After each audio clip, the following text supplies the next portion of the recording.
on each motion as the end of the debate. I now call the Prime Minister to move motion number 3, with which the House will debate number 4. Prime Minister! Mr. Speaker, I beg to move that these regulations now be approved, and I want to begin by telling the House I was hugely encouraged by a visit I paid only yesterday to a vaccine plant in North Wales, where I saw for myself the vials of one of 7 vaccines backed by the UK government that could turn the tide of our struggle against COVID, not just in this country, but around the world. It is the protection of those vaccines that could get our economies moving again and allow us to reclaim our lives. And that one plant in Wrexham could produce 300 million doses a year. And yesterday was the momentous day when it began to manufacture the Oxford AstraZeneca vaccine. And it was a very moving moment, Mr. Speaker, because I talked to one of the brilliant young scientists there, and she described the most extraordinary moment for her in her life to be part of an enterprise that was, she thought, truly going to offer humanity a route out of this suffering. But, Mr. Speaker, we have to be realistic, and we have to accept that this vaccine is not here yet. No vaccine is here yet. And while all the signs are promising, and almost every scientist I've talked to agrees that the breakthrough will surely come, we do not yet have one that has gained regulatory approval. And we can't be completely sure when the moment will arrive. And until then, we cannot afford to relax, especially during the cold months of winter. The national measures, which are now shortly ending in England, have eased the burden on the NHS and begun to reverse the advance of the virus. Today the R is back below 1, and the ONS survey is showing that signs of the infection rate are levelling off. Imperial College London has found that the number of people with COVID has fallen by a third in England since the 2nd of November. But while the virus has been contained, it has not been eradicated. The latest ONS figures suggest that out of every 85 people in England, 1 has coronavirus, far more than in the summer. Between 24th November and yesterday, 3,222 people across the UK lost their lives. And despite the immense progress of the last 4 weeks, our NHS remains under pressure, with hospitals in 3 regions, the South West, the North, East and Yorkshire, all treating more COVID patients now than at the peak of the first wave. And I give way to the honourable gentleman. And I thank the Prime Minister for giving way. He did talk about the virus being eradicated. Only one virus in history has been eradicated. Containment may well be the only option open to us. The honourable gentleman is, of course, completely right, and it is containment that is the objective of the tiering scheme that the government is announcing, which I hope that the benches opposite will support tonight, in spite of what I gather is their decision to abstain, which seems extraordinary to me. So we can't simply allow the current restrictions to expire for the reason he gives, with no replacement whatever. With the spread of the epidemic varying across the country, there remains a compelling case. For regional tiers in England, and indeed, Mr. Speaker, a compelling necessity for regional tiers. And I give way to my honourable friend. Thank him very much. Our latest rate is 79 per 100,000. A week ago it was 178. We went in tier 1, we've come out in tier 2. My pubs and restaurants are in the worst of all worlds. I wonder, in asking me to support these regulations tonight, what hope the Prime Minister can give to them.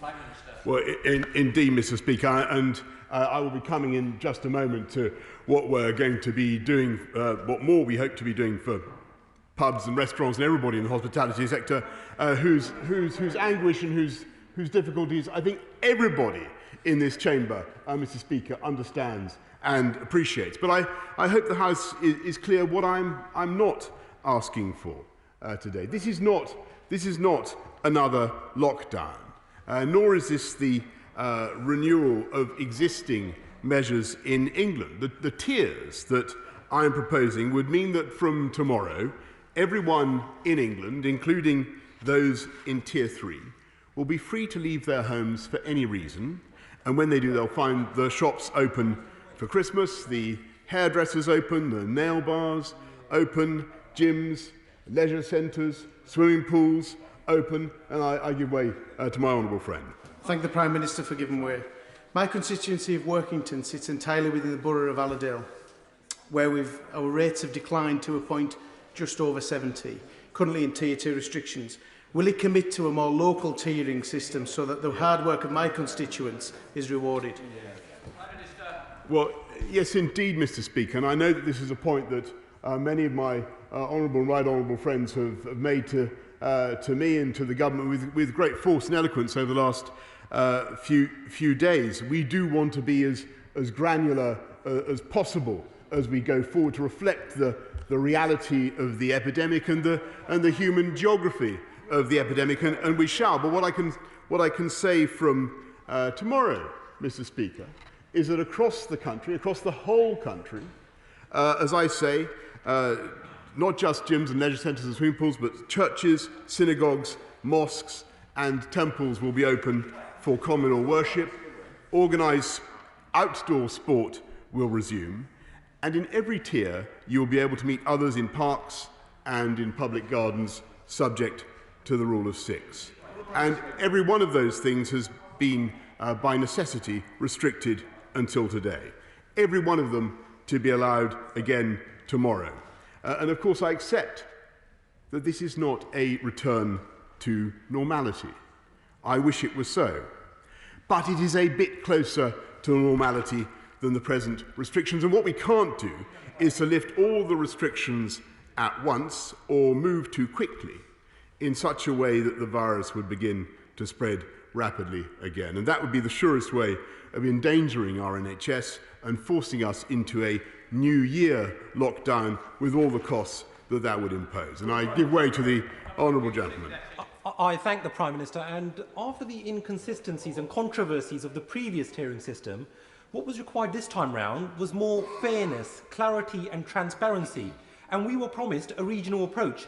However, what the powers that be have done is that they have placed little old Slough in Tier 3, despite the fact that we have been segregated from the wider region, and there are areas in neighbouring London and Essex with higher COVID transmission rates. So why does the Prime Minister hate Slough? What have we done that has annoyed him so much? Well, I mean, I love Slough, and I take that. But I understand what he's saying, and I appreciate people's feelings of injustice, and people do feel it. There's no question. People feel that they've been unfairly attracted by proximity into a higher tier than they deserve, and people also feel that the tiering is not working for them. Well, I just want to repeat the answer I gave to my honourable friend from Workington, which is that as we go forward, and I mean this very sincerely, the government will look at how we can reflect as closely as possible the reality of what is happening on the ground for local people, looking at the incidence of the disease, looking at the human geography and spread of the pandemic, and indeed the progress that areas are making in getting the virus down. And we will try to be as sensitive as possible to local effort and to local achievement in bringing that pandemic under control. And if I'll just make a little bit of progress, Mr. Speaker, because I want to say something now about our hospitality sector, which I know the House will want to hear. Because we all accept that the burden on the hospitality sector has been very great. And we feel this deeply because our pubs, our hotels, restaurants, they're in many ways the heart of our communities and part of the fabric of our identity as a country. And everybody can see that the hospitality industry has borne a disproportionate share of the burden in this crisis. There's no question about it. And that is obviously because we want to keep schools open, Mr. Speaker, and we have to take such measures as we can. I would just remind the House however, that we're not alone in this. In France, bars, restaurants and gyms will not reopen until January the 20th at the earliest. In Germany, the hospitality sector will remain closed in its entirety over Christmas.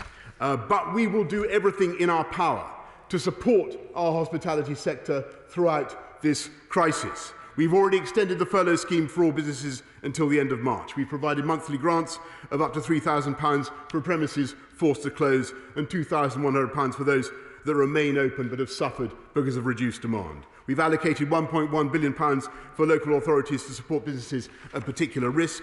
And today, Mr. Speaker, we're going further with a one-off payment of £1,000 in December to wet pubs. That's pubs, Mr. Speaker, that do not serve food, as the House knows, recognising how hard they've been hit by this virus in what is typically their busiest month. We will also work with the hospitality sector in supporting their bounce back next year. Mr. Speaker, I want to stress that the situation is profoundly different now because there is an end in sight. And I'm not this afternoon seeking open-ended measures. On the contrary, these regulations come with a sunset clause at the end of February, and at that point, at the end of the 2nd of February, I should say, Mr. Speaker. And at that point, we will have sufficient, at the end of the 2nd of February, we will have sufficient data to assess our position after Christmas. And though I believe these types of restrictions will be needed until the spring, they can only be extended beyond the 2nd of February if this House votes for them, Mr. Speaker, and I give way with pleasure to my...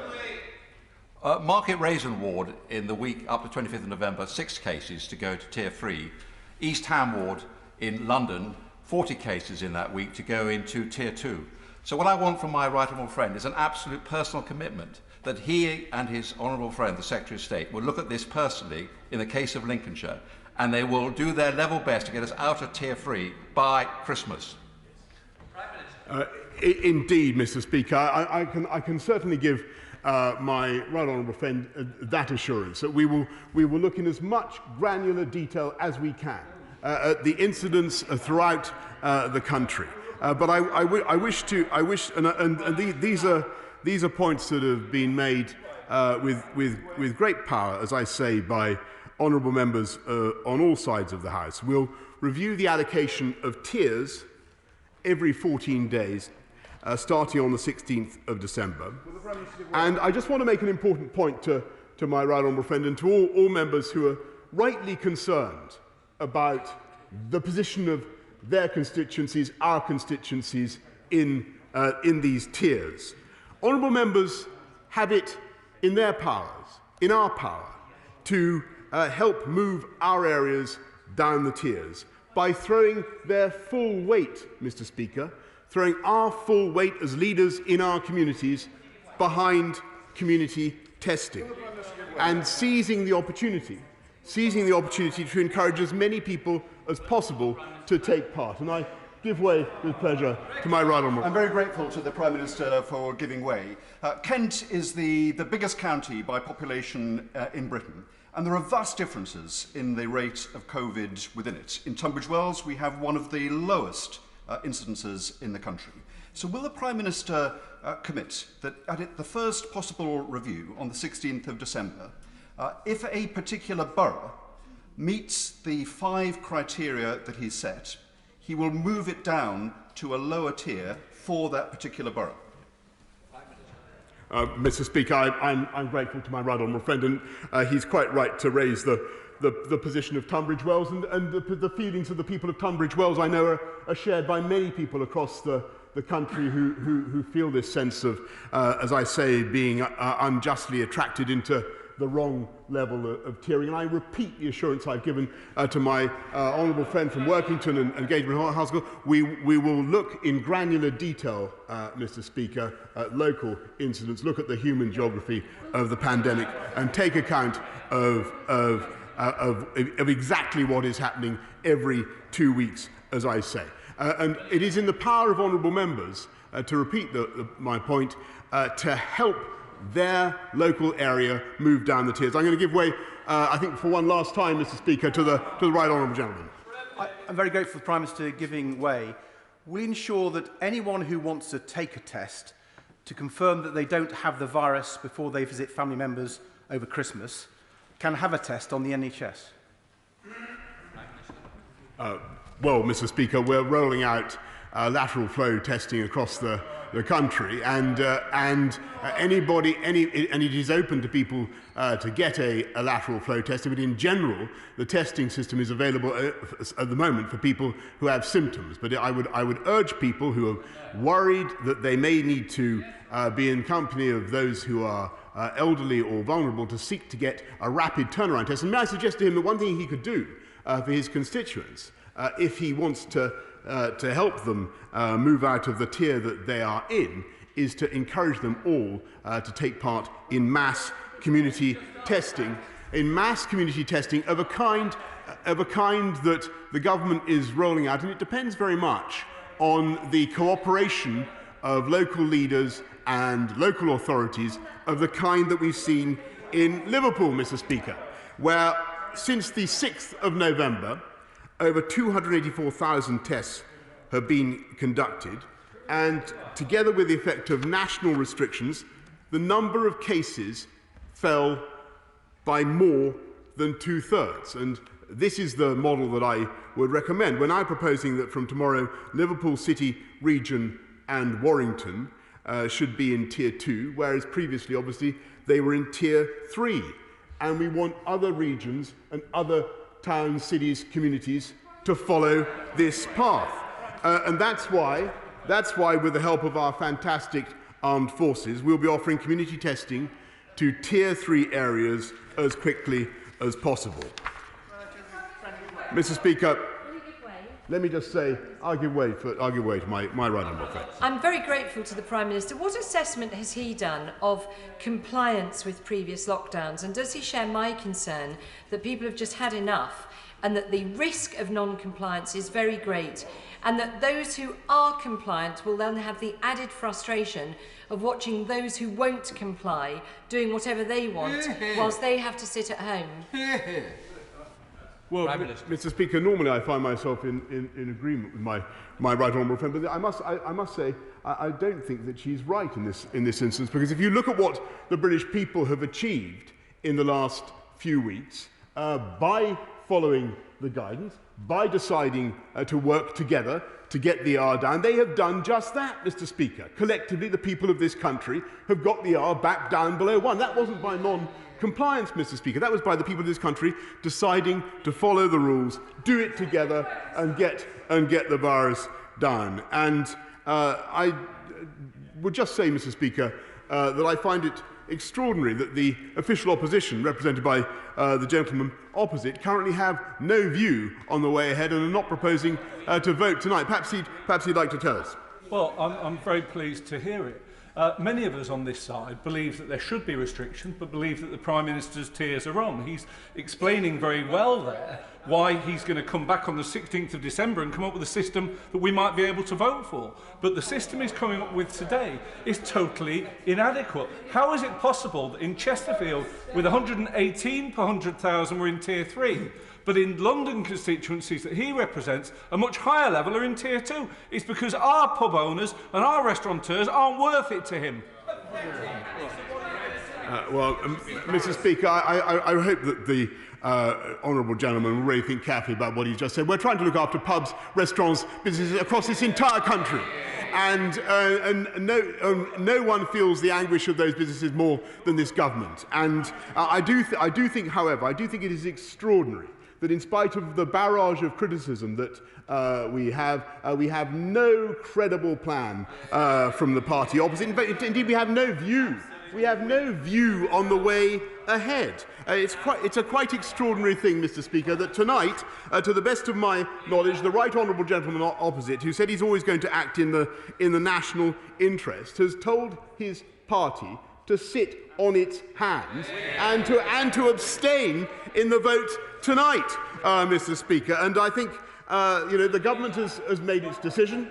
We've taken some tough decisions, Mr. Speaker. And the Labour opposition has decided tonight heroically to abstain, Mr. Speaker.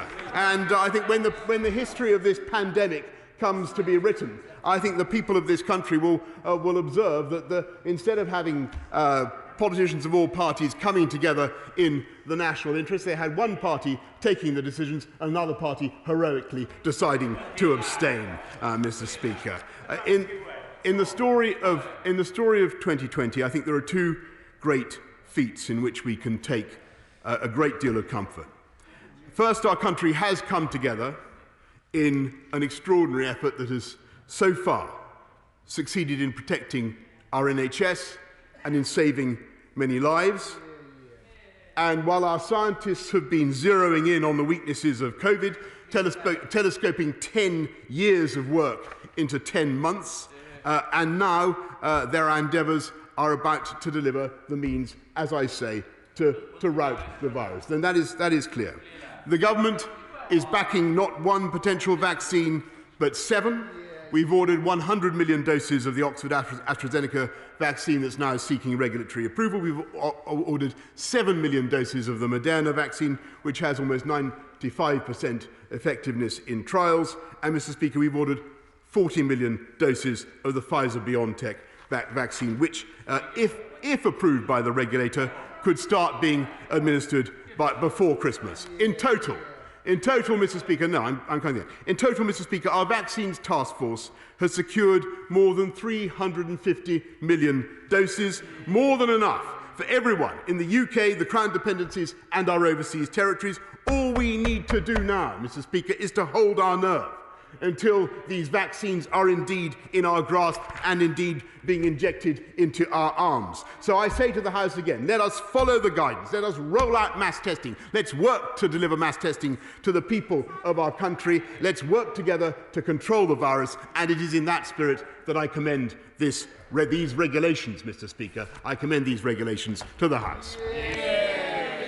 The question is that motion number 3 is on the order paper. Can I just say to members I will be introducing a 4-minute time limit, but I now go to the Leader of the Opposition, Keir Starmer. Thank you, Mr. Speaker. Can I start by welcoming the fall in infection numbers, the drop in the number of people being admitted to hospital, and crucially that the national R rate is now below 1, and below 1 in many parts of the country. That is very welcome news across the House. Before the lockdown, the infection rate was doubling every 2 weeks. The R number was above 1 in every part of England and rising, and the number of people in hospital was going up sharply across the country. In other words, the virus had been allowed to get out of control. And if anyone doubts that a lockdown was necessary, I would point out that since the 2nd of November, when this lockdown started, 10,711 people have tragically died within 28 days of testing positive for COVID-19. In the last week alone, that's an average of 460 deaths per day. That's appalling numbers, and every one is a tragedy. So we can argue about why this lockdown didn't happen earlier, when the infection rate was lower, as we argued for on this side of the House. But whatever view was taken of the timing, it's clear that the lockdown was necessary and has helped to reduce infections. Mr. Speaker, can I also welcome the progress on vaccines? I have nothing but admiration for our scientists and the amazing progress that's been made. And this is a great moment for our scientists. I myself went to Oxford University week before last to see the vaccine group there and to see the remarkable work that they were doing just before they announced their results. So a vaccine may now be in sight, and we must do everything we can to encourage take-up and make sure that it's rolled out quickly, fairly and safely. But, Mr. Speaker, the questions before this House today are these. How can we save as many lives and livelihoods as possible until we reach the light at the end of that tunnel? And are the measures that the Prime Minister has announced today going to control the virus and provide the right support to communities worst affected by these restrictions? Now, Labour has supported the government in 2 national lockdowns, and I recognise the need for continuing restrictions. And I do recognise that the tiers have been toughened, as it was obvious to everyone that the previous tiers were a one-way street to Tier 3. But I'm far from convinced by what the Prime Minister has said today. In particular, the economic package is nowhere near sufficient to support the communities most affected, and they've been suffering for many months. I'll just make some progress and I'll come back. I also fear that without the right health measures in place, in particular a working trace and isolate system, there are real risks that this plan is incapable of controlling the virus this winter. And I want to set that out in a bit more detail. Before I do so, I'll give way. I'll thank the Leader of the Opposition. Does my right honourable friend agree with me that support for businesses, especially in Tier 3, who are struggling in the hospitality and in the arts sector in specifically, is just not enough because many of them are on the brink of collapse? Just say to everybody in the chamber, with lots of speakers, those who are on early intervening is not fair to those later. People who aren't good to speak, I do understand, need to intervene. But please, let's think about each other. Leader of the Opposition. Mr. Speaker, I do agree, and I'll come to the business support in a minute. But let me make the points in support of the case we make today. And the first point is this, that we've been here before. On the 10th of June, the Prime Minister told us for the first time of his whack-a-mole strategy to control local infections, the 10th of June. He told us it would be so effective that restrictions would only be for a few weeks or even a few days. That was far from reality. Leicester, for example, has just gone into the 154th day of restrictions, and by the time these regulations run out on the 2nd of February, Leicester will have been in restrictions for 217 days. So that didn't work, that 10th June proposal. I will in just 1 minute. Roll on to the 22nd of September. By now, infections rising in 19 of the 20 areas then under restrictions. The Prime Minister announced new restrictions, including the rule of 6. He stood and he told the House, and I quote, that the rule of 6, he said this, will curb the number of daily infections and reduce the reproduction rate to below 1. That's what he said about the rule of 6. So that didn't work. 2 weeks later, 12th of October, precise opposite happening, the Prime Minister stands up again, third time, introduces a 3-tier system. Again, he said this will work. He told the House this will deliver the reduction in the R rate locally and regionally that we need. That didn't work. 19 days later, fourth attempt now, a hurried press conference on a Saturday, the Prime Minister announced that the tier system had failed, the virus was out of control, and a national lockdown was now unavoidable. The reason this all matters, Mr. Speaker, because there's a pattern here. The Prime Minister's got a record of over-promising and under-delivering short-term decisions that then bump into the harsh reality of the virus. And then a new plan is conjured up a few weeks later. We're now on at least the 5th, with an even bigger promise that never materialises. Now, after 8 months, the Prime Minister should not be surprised that we and many of the British people are far less convinced this time round. I will give way. I thank the Honourable Gentleman, hugely. I have a biology degree, and I'm going to take a wild punt that I'm one of the few members of this House that actually used the word epidemiology in anger before January this year.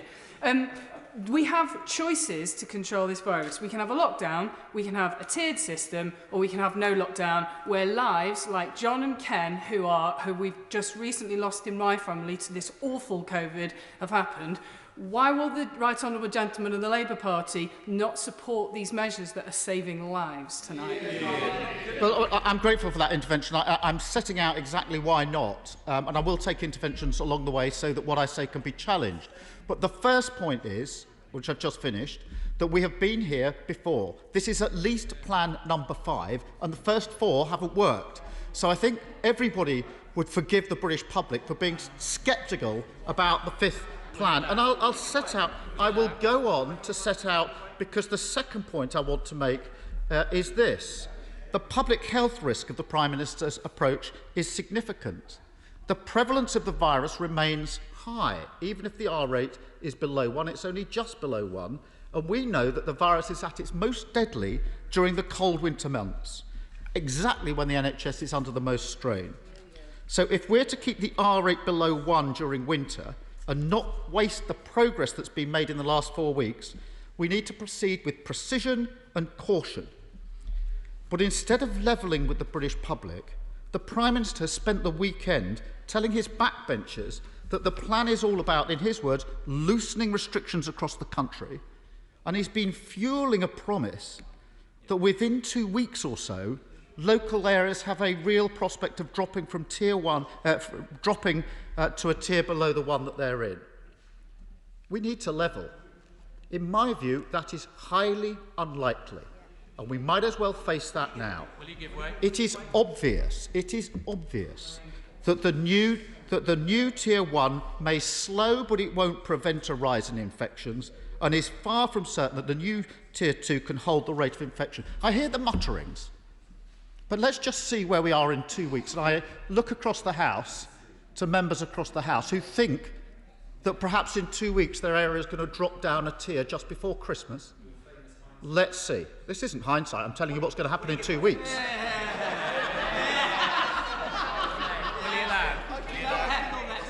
Now, we know where we will be. We know where we'll be in 2 weeks. And I've no doubt there'll be members on the opposite side getting up and saying, I thought my area was going to drop a tier just before Christmas.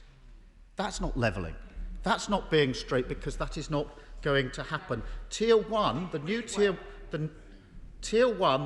1 may slow the rate of infection, but it won't prevent it increasing.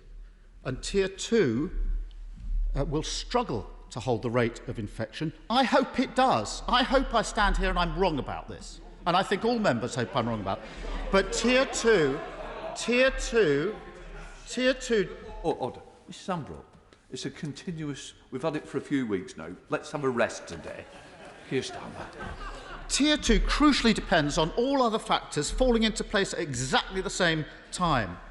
And although everybody will welcome the chance to see our loved ones at Christmas, I'm not convinced the government's got a sufficiently robust plan in place to prevent a spike in infections over the new year. Now, of course, this is difficult, and all systems would have risk. But that brings me to my third point.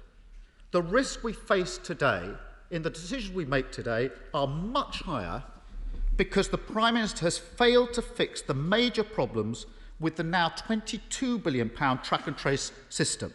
Before the Prime Minister simply brushes the point aside again, let me remind him and the House that one of the major reasons that SAGE advised a circuit break back in September was because track and trace was only having, in their words, a marginal impact on transmission. So the great thing that was going to control the virus wasn't working then. And if we're to control this virus, that really matters. And the Prime Minister having his head in the sand isn't helping.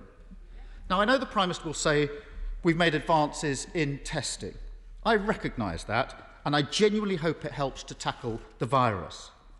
But let me quote the Chief Scientific Officer, who said this: testing is important. Testing is important, but of course it only matters if people isolate as well. That's blindingly obvious. But only a fraction of people who should be self-isolating are doing so. And the Prime Minister still hasn't addressed the reasons for this, including the huge gaps in support.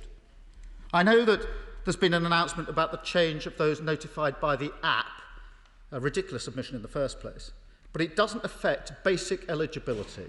Only 1 in 8 workers qualify for the one-off £500 self-isolation support. 1 in 8 qualify for that support.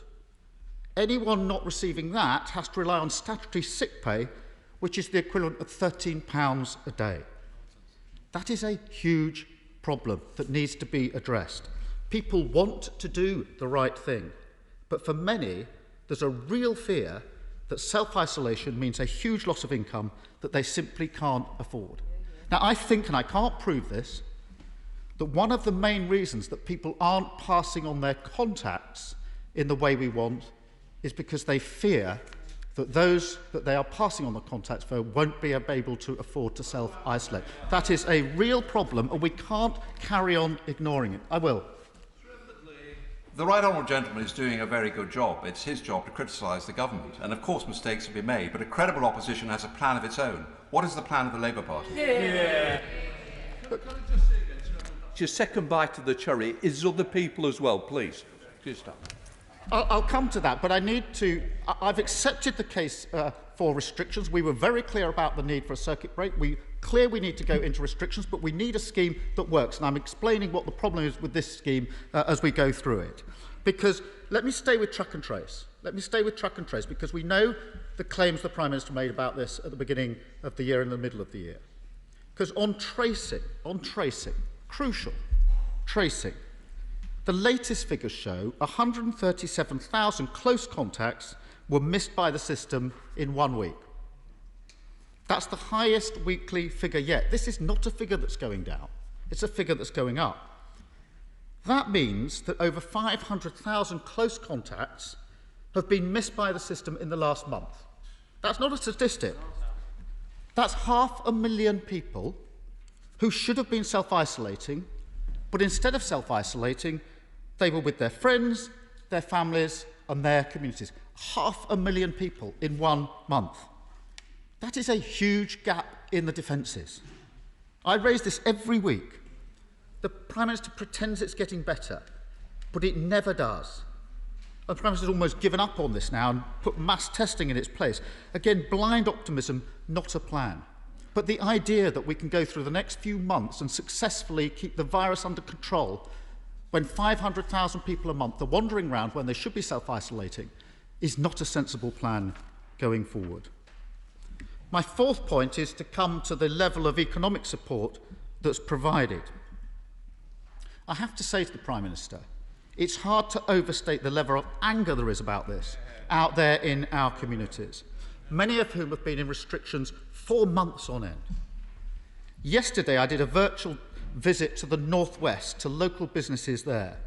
Their emotions range from deep disappointment of the government to raw anger that the Prime Minister and Chancellor just aren't listening and don't get the impact of months of endless restrictions and the impact they've had on local communities. In March, the Prime Minister vowed the Chancellor vowed to do whatever it takes to support households and businesses. But there's now been 6 economic plans in 9 months, and the level of support is still insufficient. For these reasons, and let me spell them out, the Prime Minister mumbles. Let me spell out. First, the scheme doesn't fairly reflect the difficulties faced in businesses across the country. I'd be surprised if members' offices aren't picking this up from their constituents and businesses. Let me start with the additional restrictions grant, which gives a flat figure to local areas regardless of how long they've been in restrictions. So that means Greater Manchester, which will be on its 40th day of severe restrictions when it enters Tier 3 tomorrow, has received the same one-off support as the Isle of Wight, which went into restrictions far later and will emerge tomorrow into Tier 1. That is unfair, and everybody knows it's unfair, and everybody in this House is being told by their constituents and by their businesses that it's unfair. So to pretend it isn't there just isn't real, Prime Minister. The second aspect, I'll come to that aspect, the second aspect is this. The grant doesn't take account of the number of businesses that need support in each area. So our great cities are being asked to spread the same sum far more thinly. And that's also clearly unfair. Our constituents know it's unfair. Our businesses know it's unfair. And nothing has been done about it. The third aspect, even allowing for today's announcement on pubs, which I think is the definition of small beer, many businesses are now receiving less support than they did during the first wave. That's a huge strain for businesses, particularly those that have been so long under restrictions. And it makes no economic sense for the government to allow them to go to the wall. The second, putting the grant system on one side, the second major point about the economic support is this, that millions of self-employed people remain unfairly excluded from the government support schemes. Again, there's nothing that's been done about this. I've raised it so many times with the Prime Minister, so have others. Every time he chooses to talk about those that are within the scheme, ignoring those that are not in the scheme. This is 8 months on, and we're facing another 3 or 4 months of this, which means 12 months without the support that's needed in those areas. I will. Extremely grateful to the right honourable gentleman for giving way.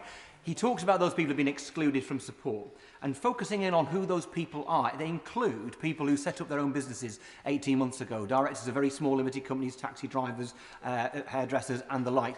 These are the entrepreneurs we need to build Britain back as we recover from the economic wreckage of the coronavirus. Does he agree with me? We should be investing in those people, not excluding them and leaving many of them in deep and dangerous debt. I do, and their cry still hasn't been heard. Now, I accept that in putting together a support package in a hurry back in March, there may have been reasons why certain groups were overlooked. But this is 8 months on. This has been pointed out over and over again. And here we go into a tiered system, and there's still that gap in the system, and it's being very strongly felt out there. The third point about the economic package is this, that the government must remove the uncertainty about furlough and rule out changing the scheme again in January. This is crucial, because businesses are beginning to make decisions about what they do in January.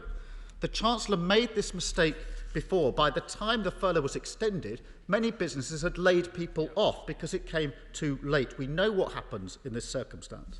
The uncertainty has already caused real economic damage, and we can't afford the same mistake again. So taken together, the business and economic support just doesn't stack up. I want to make a wider point about the economic damage that this pandemic and the government have done to our economy. Last week's autumn statement laid bare the huge and worsening economic cost of the crisis. I know that there are those that say, well, that's the reason to end restrictions. But the reality is you can't protect the economy if you lose control of the virus. That just leads to more uncertainty, more restrictions, and more long-term damage to the economy. And it's the failure to get control of the virus or take a long-term approach to shielding our economy that's left the UK with the worst economic recession of the G7 and the highest death toll in Europe. The fifth reason for scepticism about the government's approach is this: managing and priorities. The last 48 hours have been a summary of the mistakes the government's made in this crisis. The Prime Minister is fatally split between appeasing his backbenchers and following the science, and he's ending up pleasing nobody. I think the Prime Minister knows that tough restrictions are now needed, but he pretends that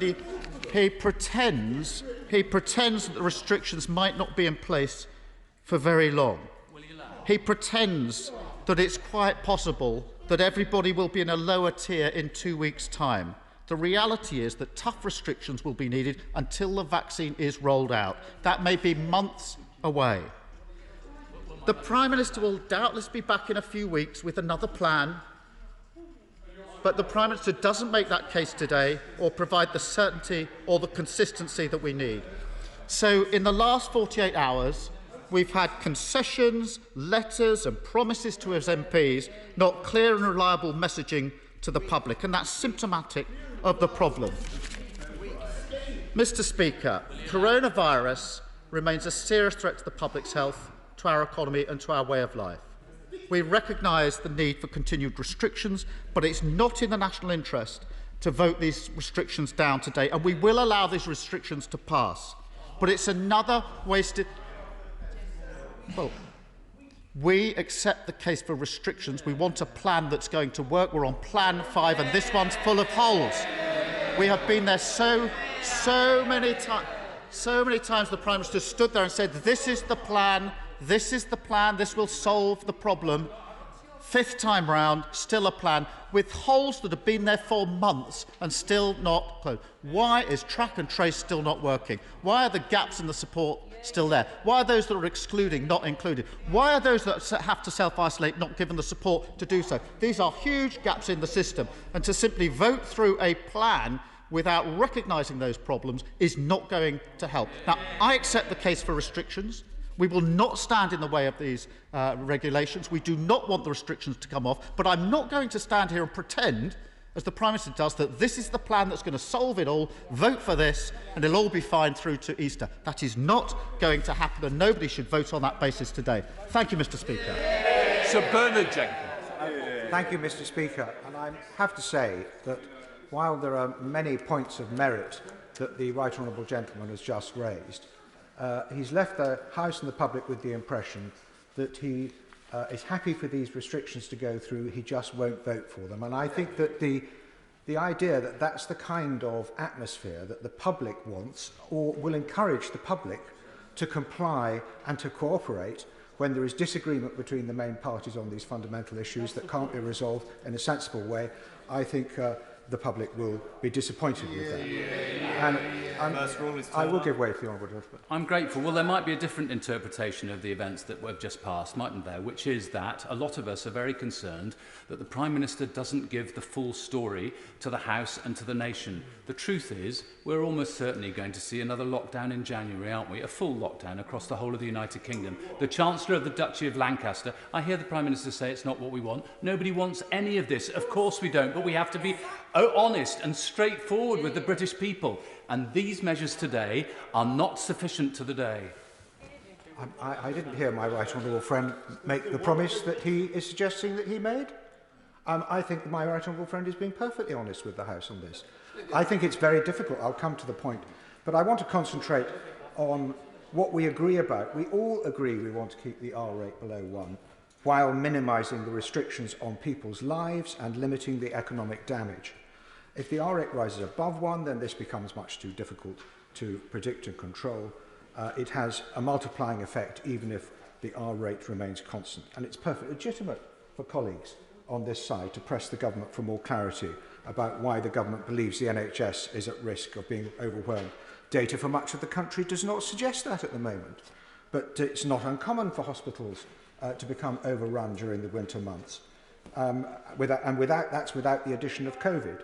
It's also reasonable for government to fear that the rising rate of COVID infections would lead to exactly that in some areas, or much worse, unless we can keep the R number around or below 1. And that's all that these measures can be expected to achieve. It's right to press the government for more analysis of the economic impact of these measures, but maybe the government was wrong to raise the expectation that they could provide this degree of certainty where so much uncertainty exists. Equally, it must be agreed it is impossible to predict the economic consequences of a rapid spread of the virus. And I understand the frustration of representing a low virus constituency but included in a tier 2 area, and the need to provide the right support to business being badly hit. But these are not about alternatives to the fundamentals of this policy, which I believe the opposition is trying to avoid. The real question is, and it's also a legitimate question, is will these tiers be enough? I hope tier 2 will keep Essex below the R1, but there is doubt. Tier 2 did not work before. We must look upon this period as a further period of transition to when vaccines will begin to become available. We should look ahead at the challenges the vaccine programmes will present and give thought to how we will provide reassurance that the vaccine that you are being invited to accept is right for you. And in the meantime, the challenge is to ensure that we can move down the tiers, not just into tier 1, but to remain in tier 1, even if the vaccines take time to become effective and at scale.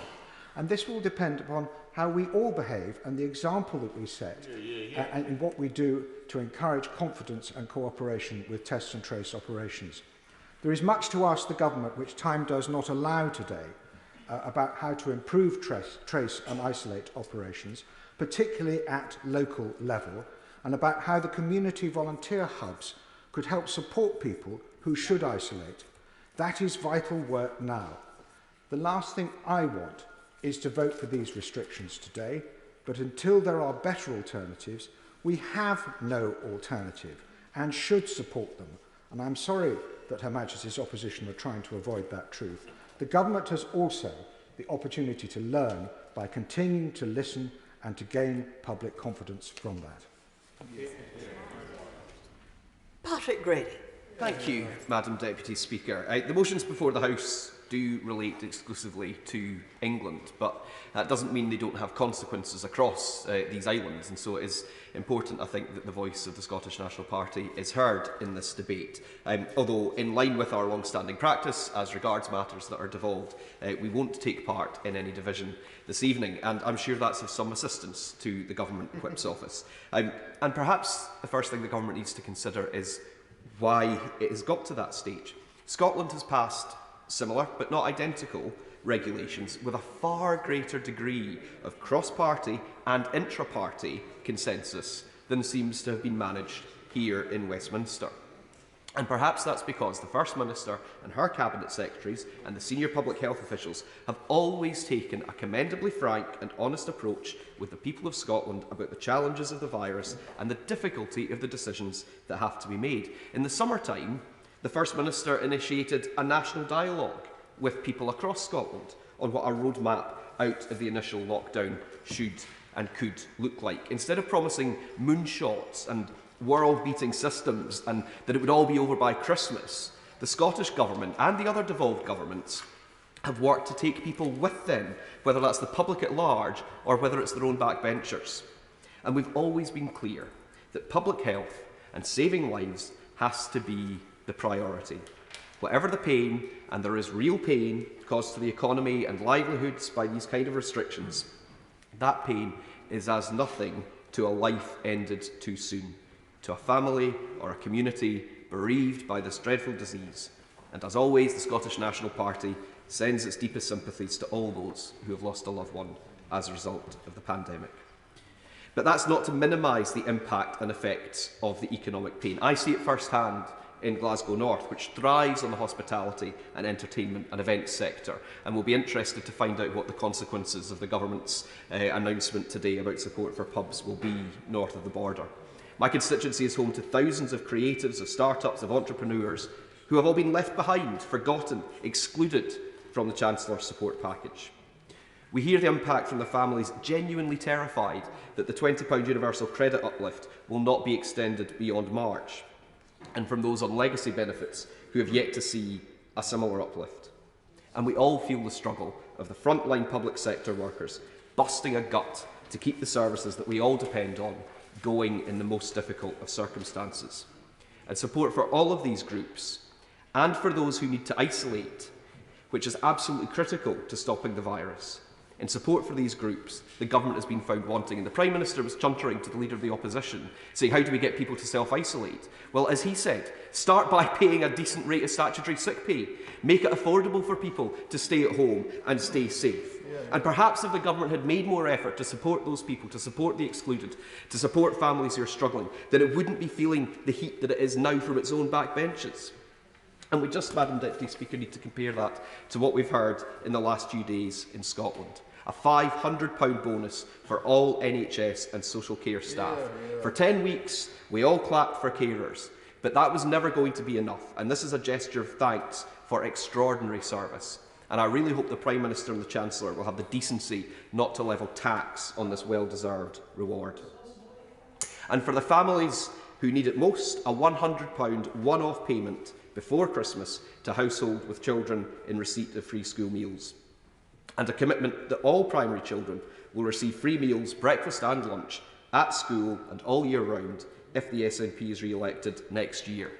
That's the difference that devolution makes. For NHS workers and families in receipt of these payments, that's not a disaster.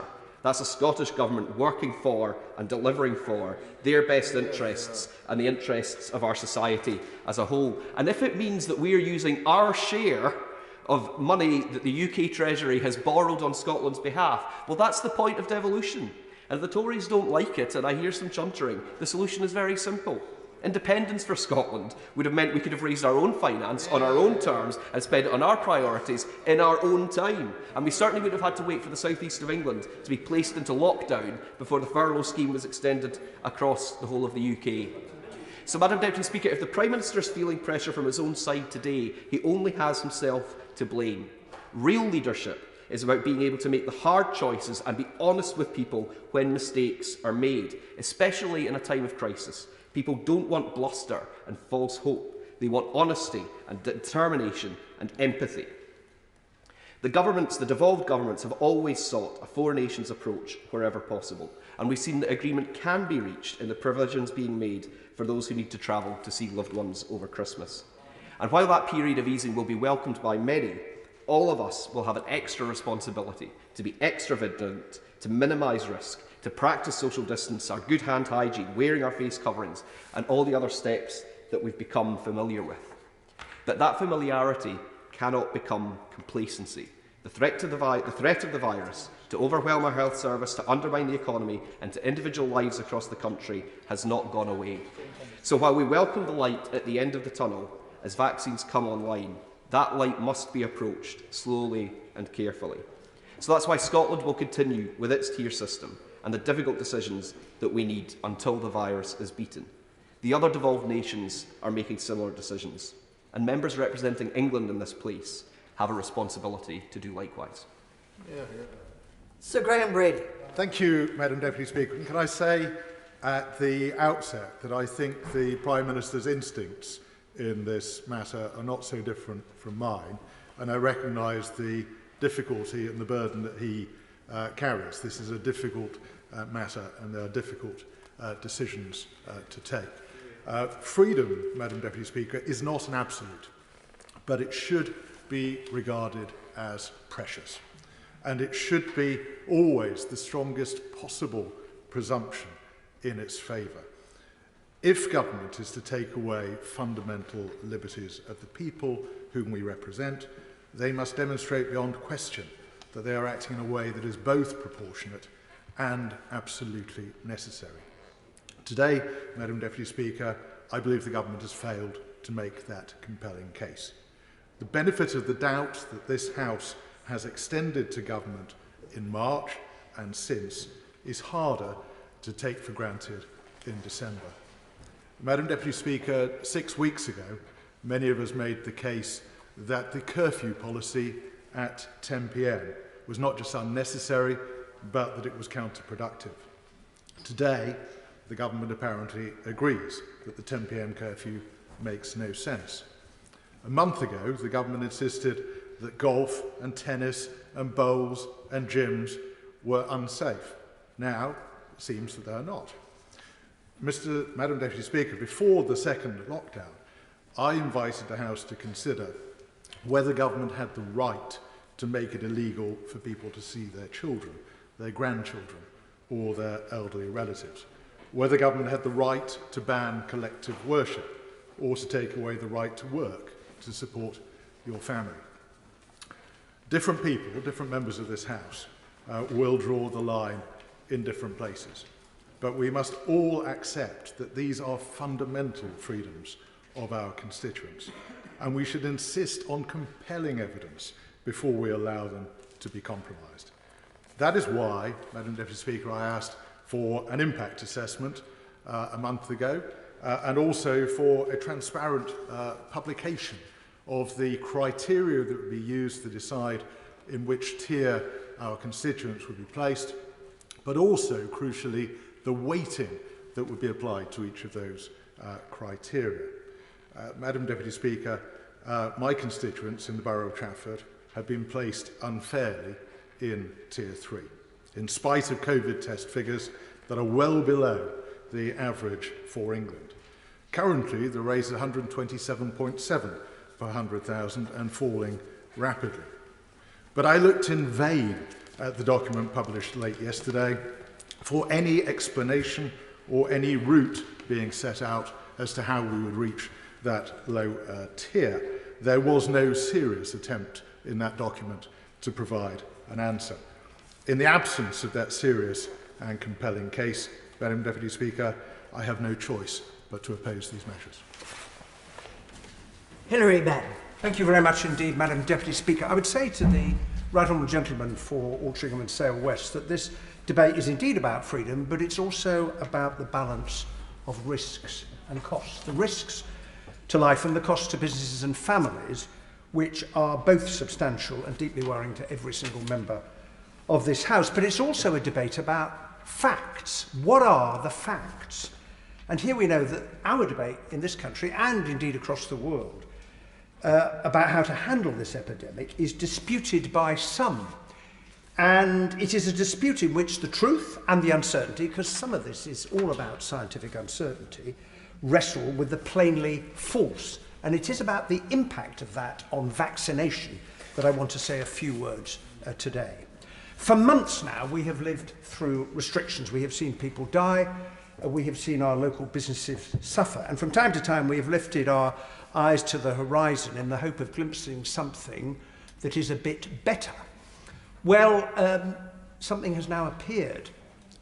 To use a seasonal analogy, in the dark winter sky, there are 3 new stars have appeared, and they are the 3 new vaccines which have been developed and are awaiting approval. And as has been said already, every single one of us owes an enormous debt of gratitude to the scientists and the volunteers who took part, and to all of the people in the NHS, local authorities, our forces and others, who, as we speak, are making preparation for the mass vaccination programme to come. But that too is disputed by some people, although I think it's really important, Madam Deputy Speaker, we distinguish between the conspiracy theorist anti-vaxxers on the one hand and those who have genuine questions and concerns on the other. Now, it may seem incredible to every single one of us that there are people who believe those conspiracy theories, one of which apparently is that governments wish to inject us all with microchips. Given the problems there have been with handling other aspects of the epidemic, I don't think any government of the world would have the capability to do that. It is, of course, complete nonsense, but more seriously, we remember the huge anxiety that was caused by the false claim that autism was caused by the MMR vaccine. Now, that study was eventually discredited, the doctor responsible struck off, but the damage had been done, and the anti-vax conspiracy theorists are still touting their lethal wares around the internet. The fact is that vaccination has saved millions and millions of lives since Edward Jenner developed the first successful vaccine in 1796. And in the last 30 years, vaccination against polio has almost eradicated that terrible disease. There are just 2 countries left in the world where it still exists, Pakistan and Afghanistan, and that is in part down to some people who have killed brave health workers who were only trying to save the lives of children. And therefore anything and everything, and I say this to the Health Secretary, that can be done to take on those who spread falsehoods will have the full support of this House. But it is also a fact that there are people who have genuine questions and concerns, and I just say it's really important that we provide as much information as possible so people can weigh up the facts, talk to their GPs and make a decision. Now, I welcome the decision that vaccination will not be compulsory. It should not be compulsory. But nor should we forget that it is both a fact and the truth that the more of us who are vaccinated, the better the chance we have of defeating this disease. So, Madam Deputy Speaker, subject to the regulators saying they are safe, I, for one, will be queuing with my sleeve rolled up when the time comes. David Davis. The right honourable gentleman leaves me with an interesting image to start my speech. Let's look at the facts, Madam Deputy Speaker. The government tells us that this is all about protecting the National Health Service. Fine. So let's start with the hard UK numbers. The number of COVID-19 patients in hospitals reached a peak of 16,612 in the UK out of 127,000 hospital beds nationwide a week or 2 ago. Number of patients in critical care beds reached a peak of 1,489 with a UK-wide capacity of at least 4,500. And at the recent peak of the virus, the National Health Service had 13,000 free hospital beds and 18% of critical care beds free, which is better than it usually is at this time of year, significantly better. So cause for concern because of the potential growth of the virus, but not cause for panic. Now, the government undoubtedly has to act, but it should do so on the basis of hard facts. What we're talking about today, of course, is what the government thinks of as a localised lockdown, tiers 1, 2 and 3. But we know from other studies around the world, other countries around the world, what does work and what does not. We don't have to guess. There's actually hard evidence. Some of the select committees have covered that hard evidence. What does work is very, very narrowly targeted interventions with intensive testing and tracking of contacts and highly localised lockdowns. Take Germany, who have their fair share of densely populated areas, but have a death rate of 1/4 of ours. Their concept of a local lockdown may be at its biggest, the city of Gütersloh, with a population of 101,000, or Warendorf, 37,000, or one meatpacking factory, 7,000, or even one block of flats, 700 people. That's what they think of as a localised lockdown. Compare that to us. We locked down Liverpool City region, 1.5 million. Greater Manchester, 2.8 million. Yorkshire and Humber, 4.7 million. Anything but a precise lockdown. Other countries as well, like South Korea and Vietnam, have used a similarly targeted approach to contain the virus with spectacularly better results than we have achieved. South Korea has just 10 deaths per million of population. Vietnam is even more successful, with about half a death per million of population. Now, these measures will undoubtedly go through today, but I will not be voting for them. When we come to vote on them, I'll expect that next time, in early February, according to the Prime Minister, I will hope they'll be massively more targeted. Restrictions on a local authority level, which we have now, is not enough. We must follow the example of Germany, South Korea and others by having restrictions imposed on a much smaller area. They work better, they're fairer, and they cause much less economic damage. We don't know for sure whether blanket lockdown restrictions work to suppress the virus. But what we do know for sure is the economic damage caused by such restrictions. The impact on people's livelihoods and even their mental health is absolutely clear. As my honourable friend, the chairman of the 22, said earlier, in this country we do not give up our freedoms lightly. What we need today is a policy of maximum protection for minimum damage. This policy is not it, and I hope the next iteration in February does a much better job. Graham Stringer. It's a pleasure to follow the right honourable gentleman. I have to say I agree with him, and I will be voting against these regulations this evening. But he has persuaded me to change what I was going to say by the power of his speech, because we don't have to look to Germany and Vietnam to see what it is necessary to do. We have to look at 200 years of public health in this country, which has always been done at a local level. And one of the problems with the systems that the government have followed, like all governments, they want to centralise things. They want to take control. And it is not just the fact that people suffer financially and won't isolate themselves. It is that the central system is so slow at getting the information out to people that they need to isolate, that by the time it's got there, the £22 billion or whatever we've spent on it has been wasted. It's gone. The information is useless. And in actual fact, we have also seen evidence that Public Health England have withheld information from local public health authorities. So if we want, when we come back in 2 months' time, to get it right, we must decentralise the expenditure and get it into local public health systems. What I was going to say before the right honourable gentleman spoke was that there isn't a way forward where people don't die in this situation. That's tragic, and everybody in this House wants to minimise the number of deaths. But we sometimes speak as though if we have the most restrictive measures, which will undoubtedly stop people contracting COVID, that will be fine. It's not. The first lockdown led to people dying from cancer as cancer services were withdrawn.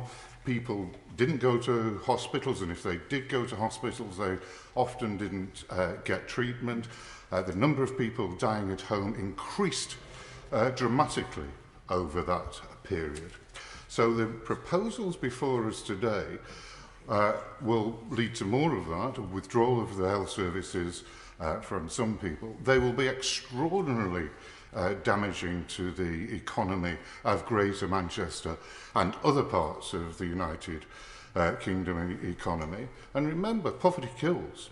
It's not just cancer and COVID that kills, poverty kills. People commit suicide. Children who have had their education withdrawn, suicide rates amongst children are up by 40%.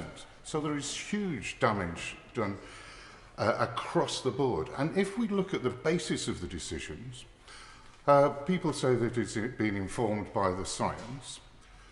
Well, I can't see that. When we had the Secretary of State for Health before the Joint Committees of Health and Science on the 23rd of November, and we asked him about what criteria he was going to use to determine which areas went into which tier. He couldn't tell us. Has there been a cost-benefit analysis?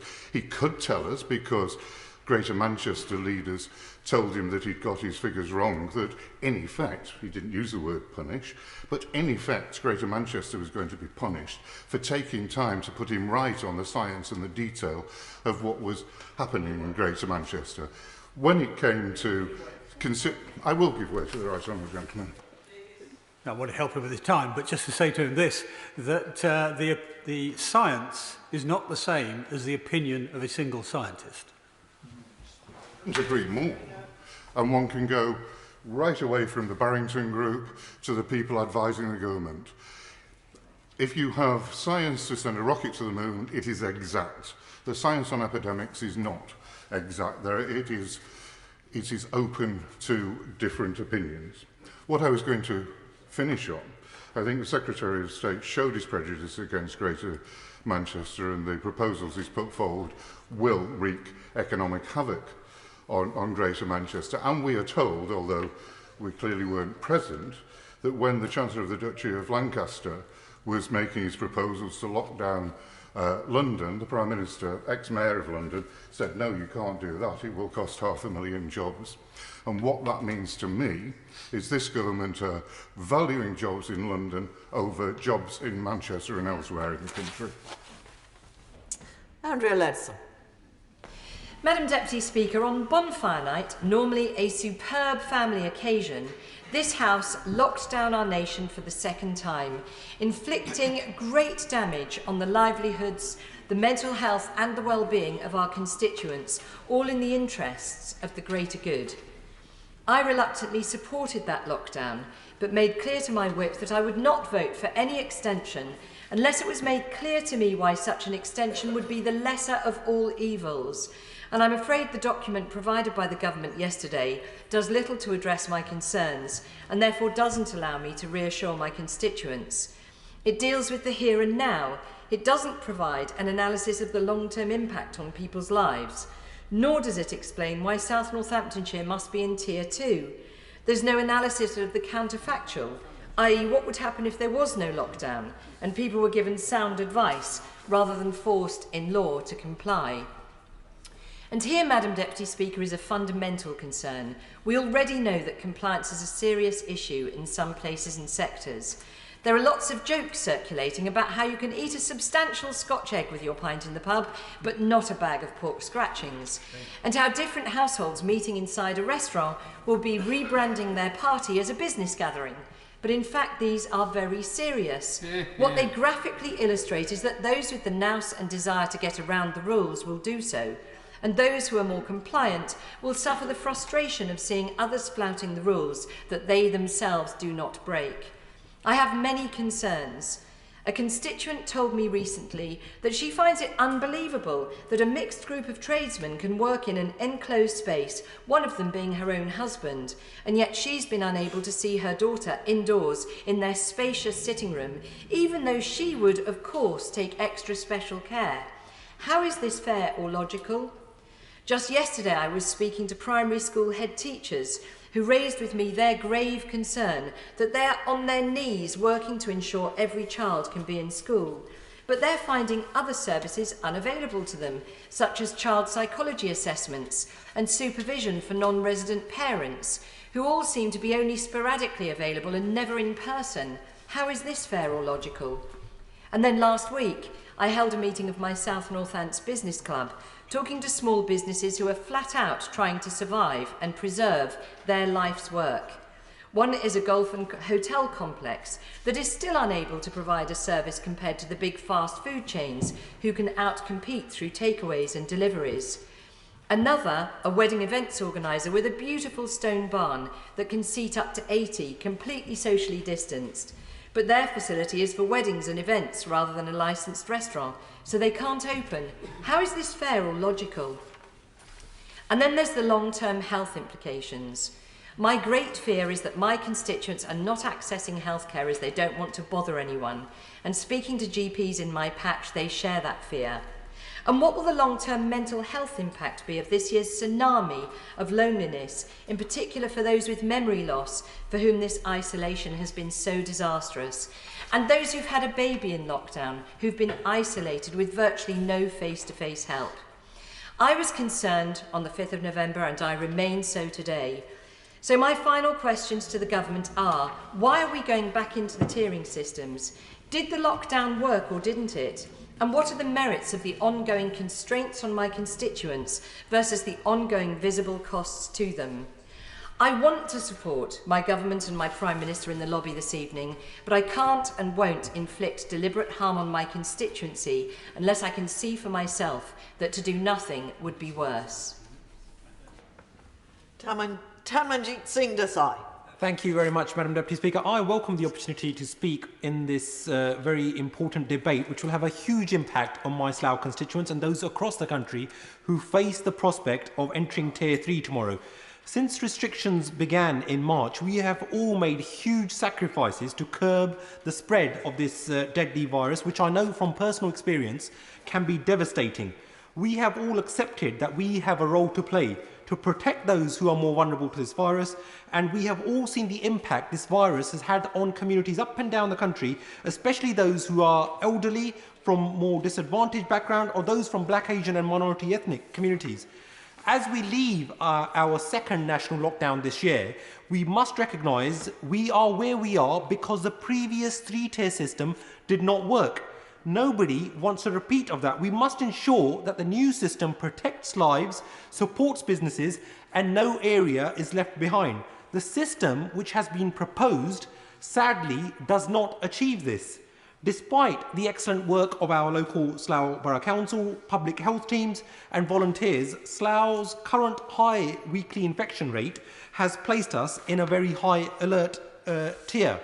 It is right that with high coronavirus numbers, stricter measures should be implemented to protect lives. However, it was to my absolute astonishment upon checking nearby areas that Slough was a dot of red in a sea of orange tier 2s.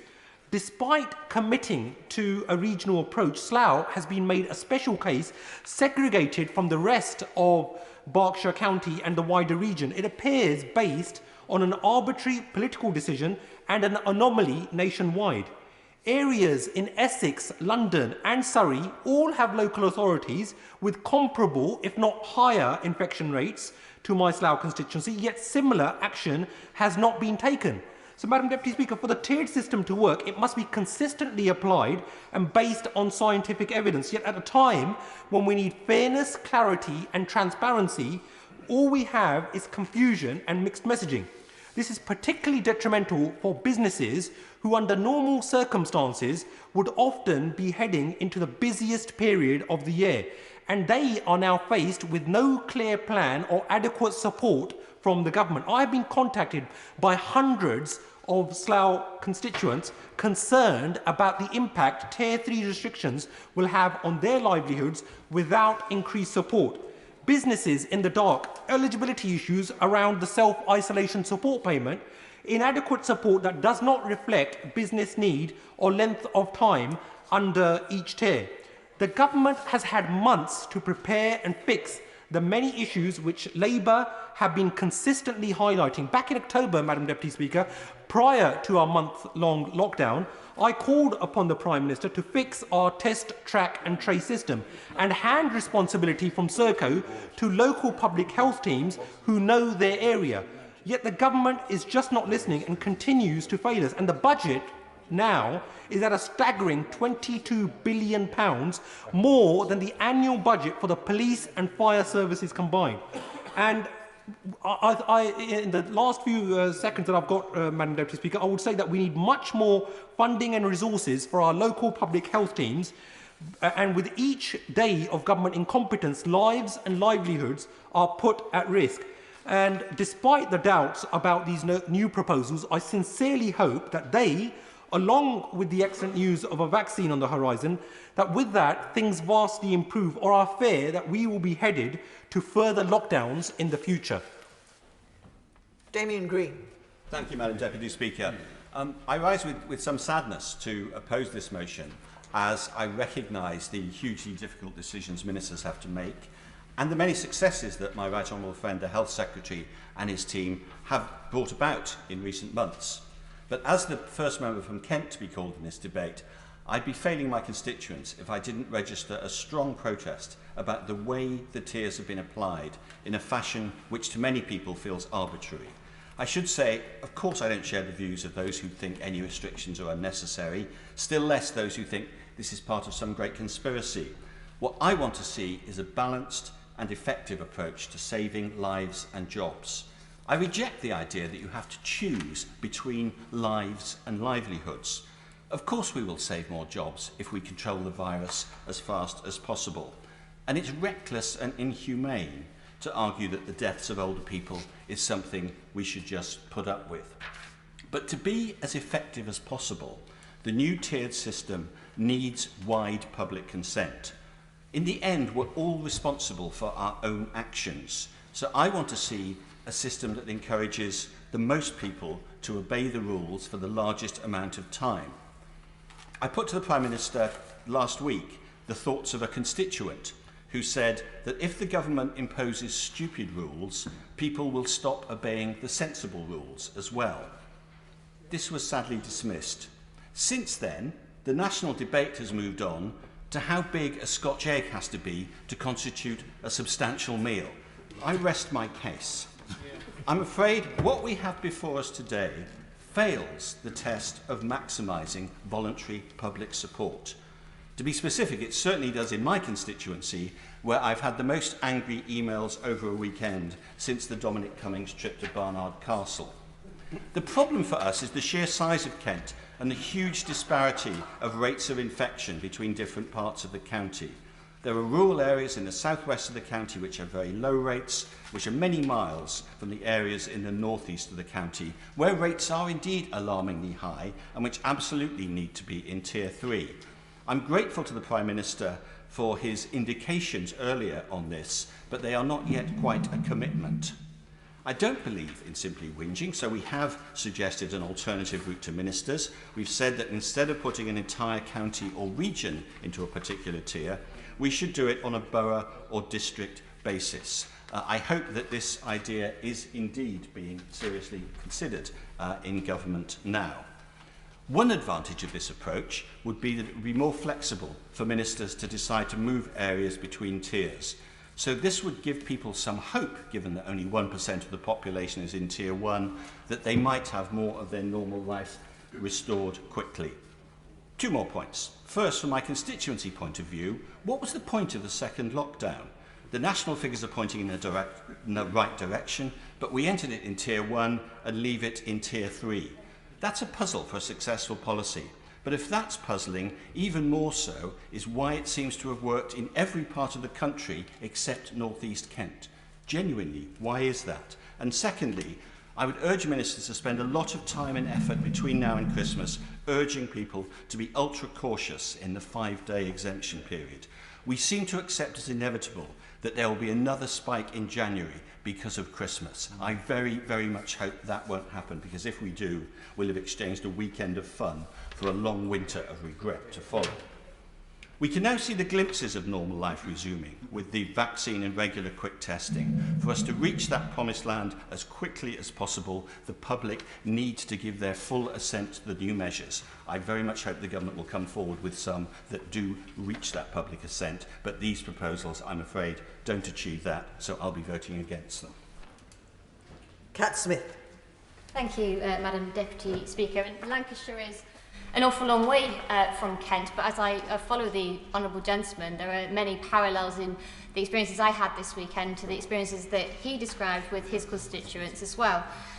Because tomorrow my Lancaster and Fleetwood constituency, along with the whole of Lancashire, goes into Tier 3 restrictions. However, from the outset, I do want to stress that I do support necessary measures to protect public health. But those measures must have support from local communities, buy-in from local leaders, and support package for our local economies that mean that the regulations are actually respected by local communities. And it struck me that the Honourable Gentleman from Kent there described, paraphrased one of his constituents saying that when the rules are stupid, why should we follow them? And I feel like I've spent my weekend hearing from constituents who say it's unfair that Lancaster and Fleetwood has been placed into Tier 3 restrictions when the infection rates are far lower than the vast majority of London boroughs, which end up in Tier 2, that are lower infection rates than neighbouring district councils like South Lakeland, which is in Tier 2, as is the whole of Cumbria. And when my constituents see an unfairness and a discrepancy into how these tiers are applied, the kickback tends to be, well, why should I follow them? And I've been very clear as a Member of Parliament that my constituents should follow the regulations in Tier 3. I don't feel it's fair that they've been put into those restrictions. However, it's important that we follow those restrictions in order to ensure that infection rates do come down. And I just want to set out, a state of health picture because I'm very grateful to University Hospitals Morecambe Bay Trust for setting out such a clear and open picture of how my local hospitals are doing. And I wanted to stress that these are running totals and not validated data. But as of last night, we'd had 317 deaths since the start of the pandemic in the area. We currently have 3 wards closed at the local hospital, and bed occupancy at the Royal Lancaster Infirmary as of last night was running at 98%. I understand the seriousness of this health crisis and this pandemic, and all of this is having an impact on regular and scheduled operations as well. But the government really must set out how they believe that these restrictions are going to be effective and fair, because right now the second wave is having a disproportionate impact on the north, and particularly when it comes to local businesses who have made very clear representations to me as a local Member of Parliament that the £20 a head business support grant, which is a one-off payment to our local authorities, have to stretch for the length of time that we're in these Tier 3 restrictions, which means for the communities like mine in Lancashire, that money has to stretch for the same length of time as, say, Cornwall, which was placed in Tier 1 restrictions, just had to make it last for 28 days. And when it comes to local economy, my constituents are quite frankly really annoyed to read reports in papers like the Sunday Times that the economy of London was taken into consideration when the decision was made to place London into Tier 2. However, when it comes to the economy in the north of England, that was not taken into consideration as one of the 5 factors. That stinks of one rule for the south and for London and another rule for the north, and that is not the message that the government ought to be bringing if they need to bring local communities and local leaders along with them in order for these restrictions to be enforced. And I just want to stress finally that in Lancashire we had a cross-party consensus from the Conservative-run county council to Labour district councils to MPs like myself. They would have made sense to look at Lancashire district by district rather than county-wide when it's such a diverse county that looks in very many directions. Thank you, Madam Deputy Speaker. Adam Holloway. Thank you very much, Madam Deputy Speaker. Firstly, I'd like to pay tribute to the continued amazing performance of NHS staff and indeed the government and Kate Bingham's team for these incredible developments over the vaccines. And I don't underplay the difficult and complex decisions being made by people in government and, of course, the terrible toll on families affected. But it seems to be with every difficulty and milestone reached, it strikes me that the government are acting on largely uncontested information. It feels like there's been a serious lack of diversity of opinion, analysis and evidence in many of these restrictions. The COVID Recovery Group don't want to let it rip. They just ask for proper economic impact assessments. For example, let's take the hospitality industry, where we're talking about using an enormous amount of taxpayers' money to pay them to not open or to pay people not to go to work. But these payments will go nowhere near the losses of these businesses, and many of them, despite that, will still go to the wall. Why are we looking at not keeping them open, given the very limited evidence for closing them? Prior to this latest lockdown, I joked with the proprietor of the Compass Ale House in Gravesend that going into his place was like being, put under his control. Stand there, scan here, anti-back your hands, walk along that path, sit down there, etc. You get the picture. The point is, the hospitality industry has spent an absolute fortune and have thought long and hard about how to run their establishments safely. We should be reopening well-run pubs and restaurants like the Reliance Fish Bar and Bartella's in Mepham, and we should absolutely, the authorities should be merciless in closing and fining pubs that risk NHS capacity. I'd much rather my constituents socialise in well-run venues than squeeze onto the sofa back at home with their friends. I'd have thought that mixing in venues was much better than mixing at home in tiers 2 and 3. I'd have thought that encouraging personal responsibility was rather better than nuances about how much you've got to eat with your beer. We must make sure that, as others have said, restrictions make sense, or we will actually drive down compliance. We've got to have a bit more diversity in the advice. Perhaps there should be a few more people with private sector experience, perhaps even some more diverse scientific voices. I don't understand why we're using infection rates and ITU and not ITU occupancy to guide policy, and why can't we move people around the country? I don't understand why we're preventing millions of people from working when we've not even made a dent on the surge capacity of the Nightingale hospitals. Intervene if you like. About Nightingale hospitals. There's not enough staff to staff the Nightingale hospitals. You'd have to take them out of the hospitals that they're trying to give some relief to. That's why they're not being used. Honourable Lady for giving way, and I'd given me a bit more time, and that's where I'd like to see money spent. I'd like to see money spent on surge capacity in the NHS rather than paying people not to work. But you know what, like it or not, my constituents are going to be thrown into more weeks of extraordinary lockdown, and there is no possibility of this not now happening given the opposition's decision to abstain. Well, I'm going to support the government's decision and message to comply, and indeed our remarkable Prime Minister in particular. But I'll be hard pushed to support the government in future if there's a realistic possibility of the government being forced to seek a different path. Churchill himself had a wide mix of generals and advisers. Thank you. Sir Ed Davey. Madam Deputy Speaker, COVID is still taking a heavy toll on the lives of our constituents. And with this job crisis and health crisis, we all want to get back to life as normal as soon as possible. So the news of the 3 vaccines couldn't be more welcome. But the priority now has to be keeping people safe while ensuring no one is left behind and businesses are supported. The science is clear. Restrictions are needed to save lives and protect the NHS from being overwhelmed. And that's why Liberal Democrats have backed all the previous lockdowns and the previous tiering system. But at the same time as supporting those past restrictions, we have consistently called on ministers to do 3 crucial things. First, provide clarity.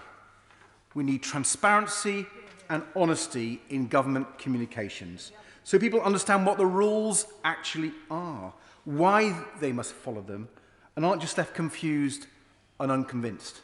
Members opposite have talked about Scotch eggs and pork scratchings.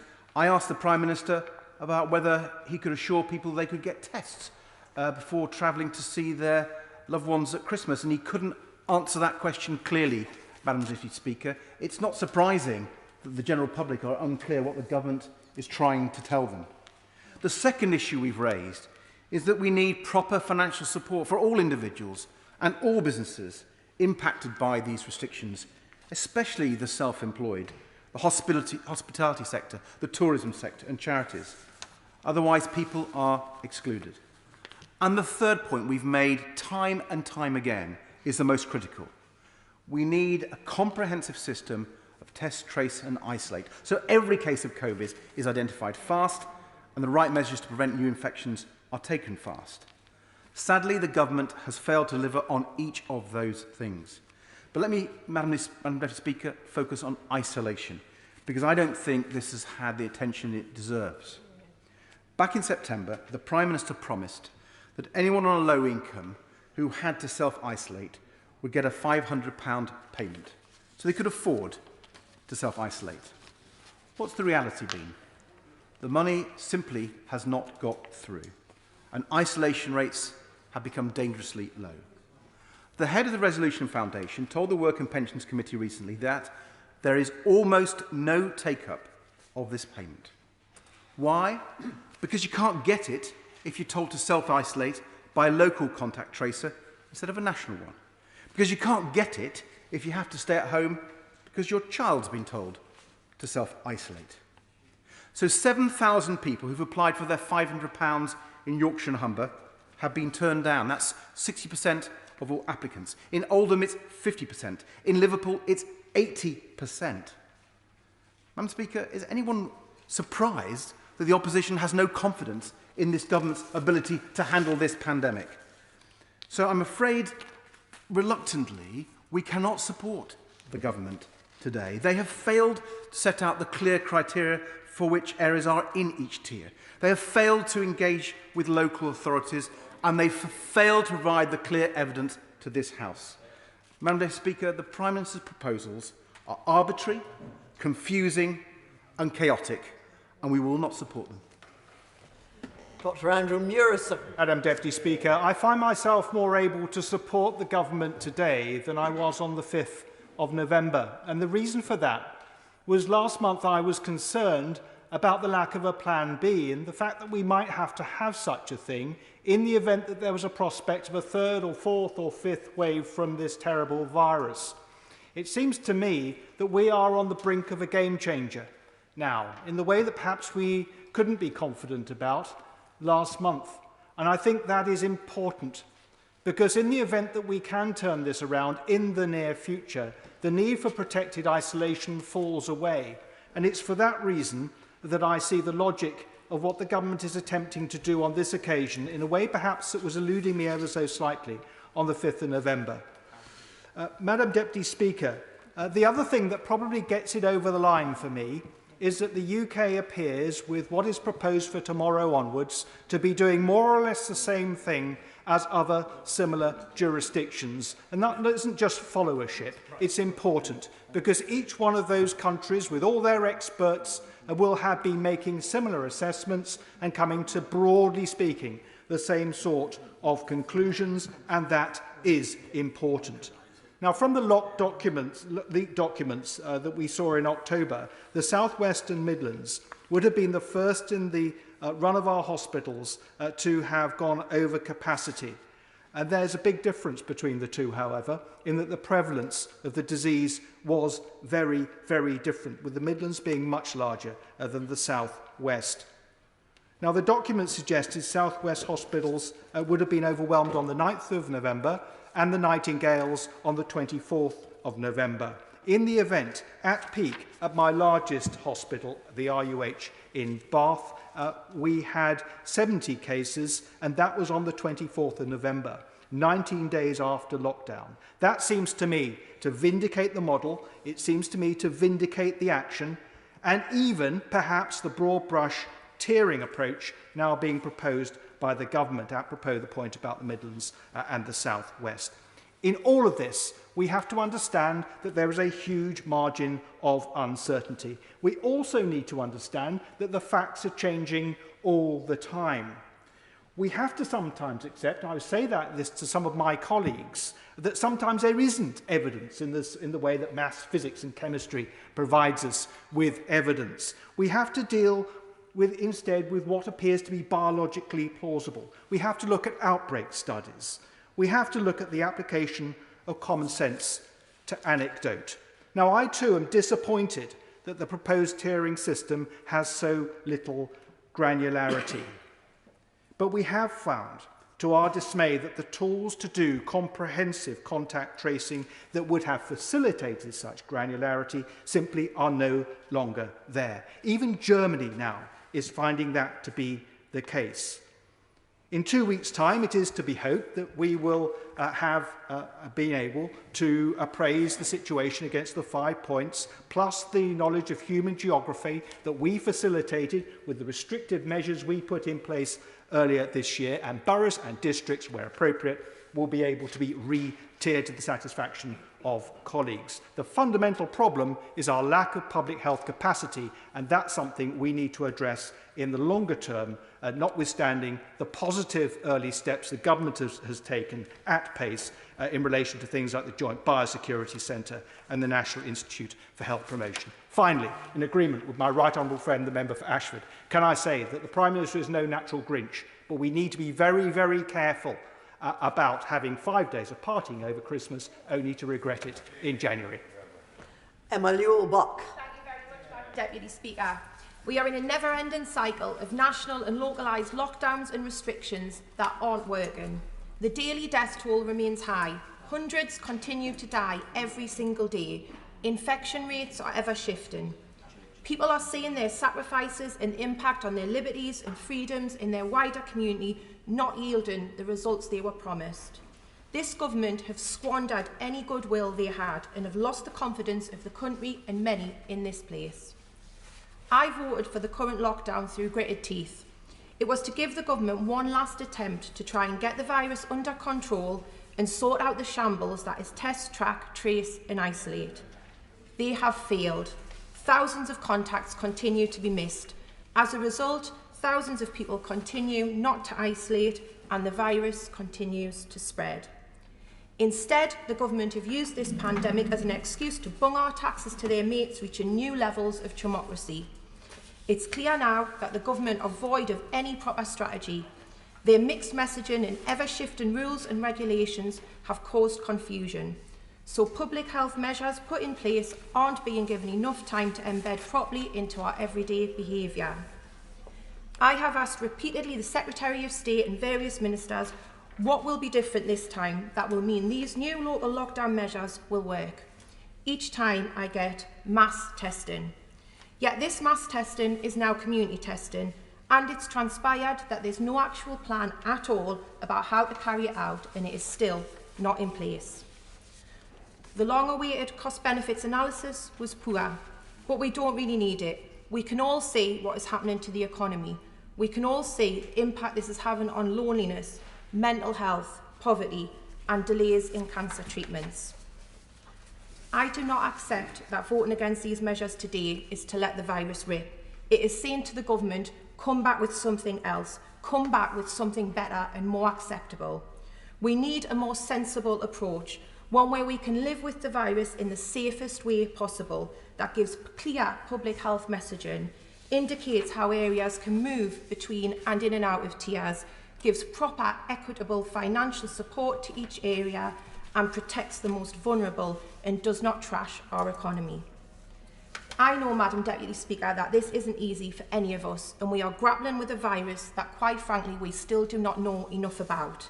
But I do know that what is currently being done, what we are about to repeat again, did not work, and I do not think it will work this time.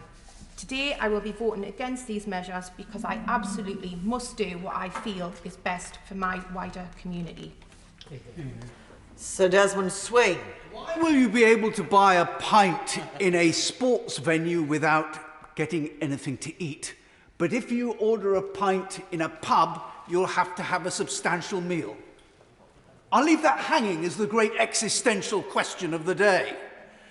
Madam Deputy Speaker, suppression in anticipation of vaccination is the reason for these measures before us today. But people have been writing to me for months, terrified that a vaccine will be compulsory. And I've responded by saying, don't be so absolutely ridiculous. It could never possibly happen. We're a Conservative government, after all. And now we discover that a vaccination may be a passport to the acquisition of your civil liberties, and without which you will have all sorts of things that you would be able to do denied to you. Can I say that that would be absolutely disproportionate to a virus with a mortality rate of verging on 1%. It would equally be a terrible precedent to set for other vaccines and medicines. So I hope that we can get away from that. The way to persuade people to have a vaccine is, of course, to line up the entire government and its ministers and their loved ones and let them take it first, and then get all the lovies, the icons of popular culture, out on the airwaves singing its praises. To have any kind of suggestion of coercion absolutely feeds the conspiracy theory that we are being cowed and our liberties being taken away. Very I'm extremely grateful to him for giving way.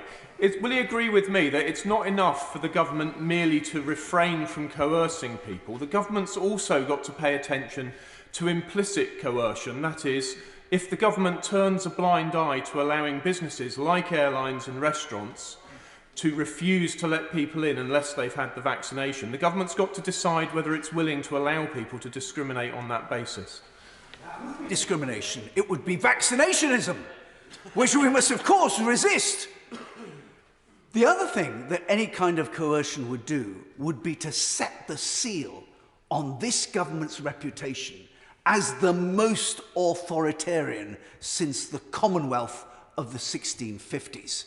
But it is as nothing to the enthusiasm that we've seen from the front bench opposite for even more coercive and restrictive measures. Sammy Wilson. Thank you, Madam Deputy Speaker. Hard to follow the last speaker for New Forest West, but can I say that, first of all, as a Northern Ireland member, people may say, well, what input do you have on a debate which is about restrictions in England? The truth of the matter is, of course, that whatever restrictions are introduced in England tend to be replicated and indeed sometimes magnified by the Health Minister in Northern Ireland. And let me just give one example. In my own constituency, the lovely Carnfunnock Park, I could go for a walk through it today with a golf bag over my shoulder. But if I dodged through the hedge into the golf course next door, I'd be breaking the law, because the law was introduced here that golf would be, if you played golf, you'd somehow kill some of the population, so therefore you couldn't do it. And so the restrictions here will have an impact in Northern Ireland. Now, I could live with restrictions if they actually prove to be effective. But the very fact we're discussing another form of lockdown today for the 4th time, and the same arguments are being used. If we don't have it, the health service is going to be overwhelmed, we're going to have an increase in the R rate, we're going to have an increase in infections, people are going to die. And we've had lockdowns before, and yet we still have the same factors coming to the fore once again. It's hard to do controlled experiments, of course, with something like this, but the New England Journal of Medicine did do a report on an experiment that was done with Marines, where 2,000 were totally isolated and took all the restrictions that we have introduced here. And then the other 2,000 did not. And they didn't find any difference in infection rates. Not widely published, because of course some of the science around that, where it's contradictory, is not listened to. The second reason why I'm against the lockdown is because of the disproportionate effect it has on business. And if... On that point, I thank the Honourable Gentleman, right on the gentleman, for giving way. One of my concerns, and does the Honourable Gentleman share them, that for dentists who have followed the rules of face, space and distance and all the precautions, and the R rate is kept low, for barbers and hairdressers the same thing, where they've followed all the regulations and by appointment only, and their R rate is not 0.05.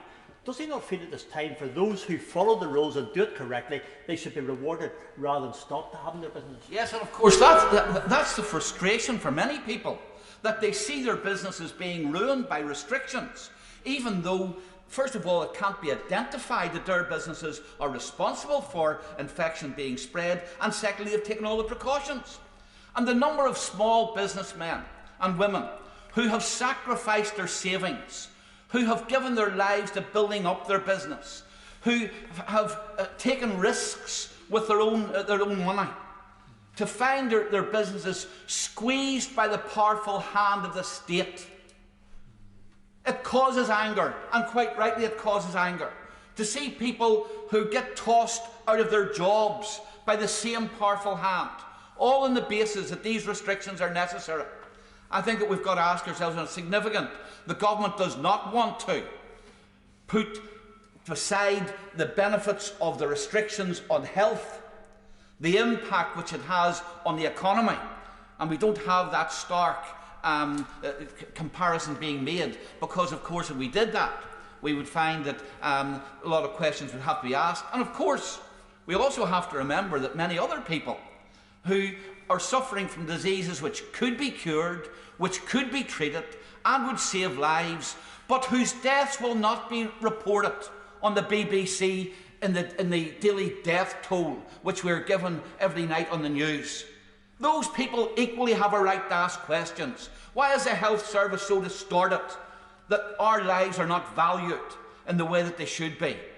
The third reason why I'm against this is because I believe that the methods we've introduced have led to a huge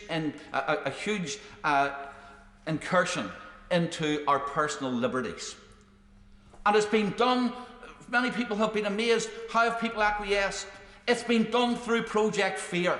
And I've got to say, I've listened to ministers on the other side during the debate on Brexit, where they condemn Project Fear. Well, we now have Project Fear on steroids. There are people who are afraid to leave their houses. There are children who are worried when their class is closed down that either their wee friends are going to die or they're going to die. That is no way to run a democracy, and that is no kind of policy that this Parliament should be supporting. And for that reason, I'll be opposing these measures tonight. Mark Harper. Deputy Speaker, thank you very much. COVID is a very serious disease, and I take it very seriously, as I do the pressures on our National Health Service. And it's disappointing that some who are faced with different arguments or questions always accuse those of us who have a different view of pretending we want to either let it rip or present, as the government did yesterday in its economic analysis, a counterfactual which is doing nothing. It's not about that. It's about doing the right thing that's going to be effective. And that's why I wrote to the Prime Minister with 70 colleagues asking for as much information as we could have about the effectiveness of the measures being proposed. And that's not just, by the way, Madam Deputy Speaker, whether they're too tough. It's also whether they're going to be effective enough. They definitely come with big economic costs, and I want to know if we're going to pay those economic costs and those costs on people's lives and livelihoods. I want to know that they're going to have the effect on suppressing the virus, and we simply don't have that information, and the modellers that work for SAGE are very uncertain even about the effects of tiers as a whole, let alone individual measures. I'm also concerned, Madam Deputy Speaker, from talking to my local National Health Service about pressure on the health service. But again, I asked for the modelling and the forecasting about NHS capacity. That was leaked before this lockdown that we're in at the moment, but never published, never substantiated, and the specific forecast in that leaked information turned out to be wrong. And all I ask is that ministers share with the House the modelling and forecast that they've seen that have led them to come to the conclusions that they have, if they wish to take the House with them. Unfortunately, they've so far failed to do so. I also just want to say a word about the hospitality industry, which the Prime Minister in his opening remarks agreed was taking a disproportionate impact.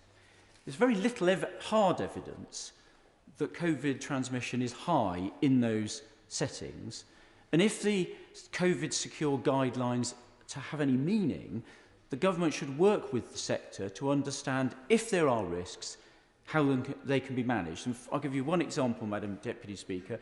In papers published at the end of last week, there were some concerns raised about ventilation. Two things. The government's never discussed that with the industry, subsequent to the publication of the guidance in the summer. And the UK Hospitality Organisation thinks that 80% of premises are up to the specifications that SAGE think are required. So if there are issues, let's deal with them. Let those businesses open, not just give them taxpayers' money to keep them closed. The final point, I would say, Madam Deputy Speaker, is about what happens at the vote in January. I'm afraid, based on the fact that the government, I don't think, has provided the information necessary to the House today to take decisions which are, by any normal measure, draconian, I'm afraid I won't be able to support them. But I would say to my honourable friend on the front bench, if the government wants to maximise the unity, both in the House and in our party at the vote in January, it needs to start treating members of Parliament properly, and it needs to start sharing with members of Parliament the information that I hope ministers are asking for, but I fear are not. And if they were to do that, even though these are difficult decisions and the forecasts are uncertain, I think people would be prepared to give them the benefit of the doubt. It's because they're not treating the House like that, but I'm afraid on this occasion, I'm not prepared to give them the benefit of the doubt, and I will be voting against the regulations this evening. Derek Twigg. The honourable member for the Forest of Dean is absolutely right, is that the government has not provided the information that the House requires in order to make a balanced judgment about what is the right thing to do in terms of these regulations. But I cannot vote for these regulations. My constituents are sick and tired about the way they're being treated by the Prime Minister and the government. Right. The government's strategy seems to be all over the place, Madam Speaker. It depends really, by all accounts, who the Prime Minister last spoke to decide the strategy. Now, friends of the government have made millions, while some of my constituents have had no help whatsoever and have lost their jobs, or their jobs are hanging on by a thread. Just last night, 2 constituents told me they'd been made redundant, and another told me that their son had lost his apprenticeship. And of course, there's the forgotten and excluded by this government. Those people who are sole traders, who are limited companies, self-employed, who are getting little or no help. Then hospitality, which has been sacrificed by this government. I don't know about the Prime Minister and ministers, but in my constituency, many pubs are very much part of the community and the culture, and they in restaurants have done everything possibly they can to make them COVID safe and spent many thousands of pounds. There is no evidence still that any sizable outbreaks occur in hospitality. Now, I have many constituents who have gone into debt, and that with their rent, mortgages and bills, and have no idea how they'll pay for it. And of course, that has unintended health consequences as well. There are also, the children are petrified about the exams next year because they've been in and out of school for months now. Now, a question that's never been properly addressed, which I have spoken about on a number of occasions in this House, is the unintended health consequences. Now, I put in a Freedom of Information request to my CCG about referrals from GPs. Now, the information I got back was quite staggering, actually. So GP referrals, based on this Freedom of Information request for first outpatient appointment, cardio, so based on September 19 and September this year, the cardio, there was a 66% drop. For referrals for gastro, 64% drop. Renal medicine, 57% drop. On ophthalmology, 68% drop. Now, that is quite staggering in referrals. Never mind the waiting times that are being missed time and time again. I've also asked now for figures from the Clinical Commission Group to let me know whether there have been excess deaths at home which are non-COVID. Now, I just want to briefly mention about councils who are not getting enough support. Halton Council is doing a really good job, but they're going to have a deficit of about 8.6 million. They need more support. It's important we give more support and financial aid to councils to do more locally. Local is better and proves to be more effective. I want to briefly turn to the vaccine. If we're hearing what is correct, that these vaccines are going to be very effective, it is even more crucial that the government gets its strategy right for delivery. And we do not see a repeat of the incompetence we have seen over PPE and test and trace. We need to make sure we all work together for effective take-up. Now, retaining the confidence of people will be crucial to this. We do not need government incoherence, because on the 16th of October, the Secretary said the new simpler system of alert levels will be in place. 3 weeks later, we went into a national lockdown. Today, we're seeing that the government wants us to put in place new regulations and restrictions. And this will be reviewed again in later this month. My constituents deserve to be treated with respect, not patronised. that they may be granted a few days of normality over Christmas by you with some sort of reward for their sacrifice is not on this, Madam Deputy Speaker. In the real world, many people will not have an enjoyable Christmas as they've lost their jobs and are desperately worried about their finances.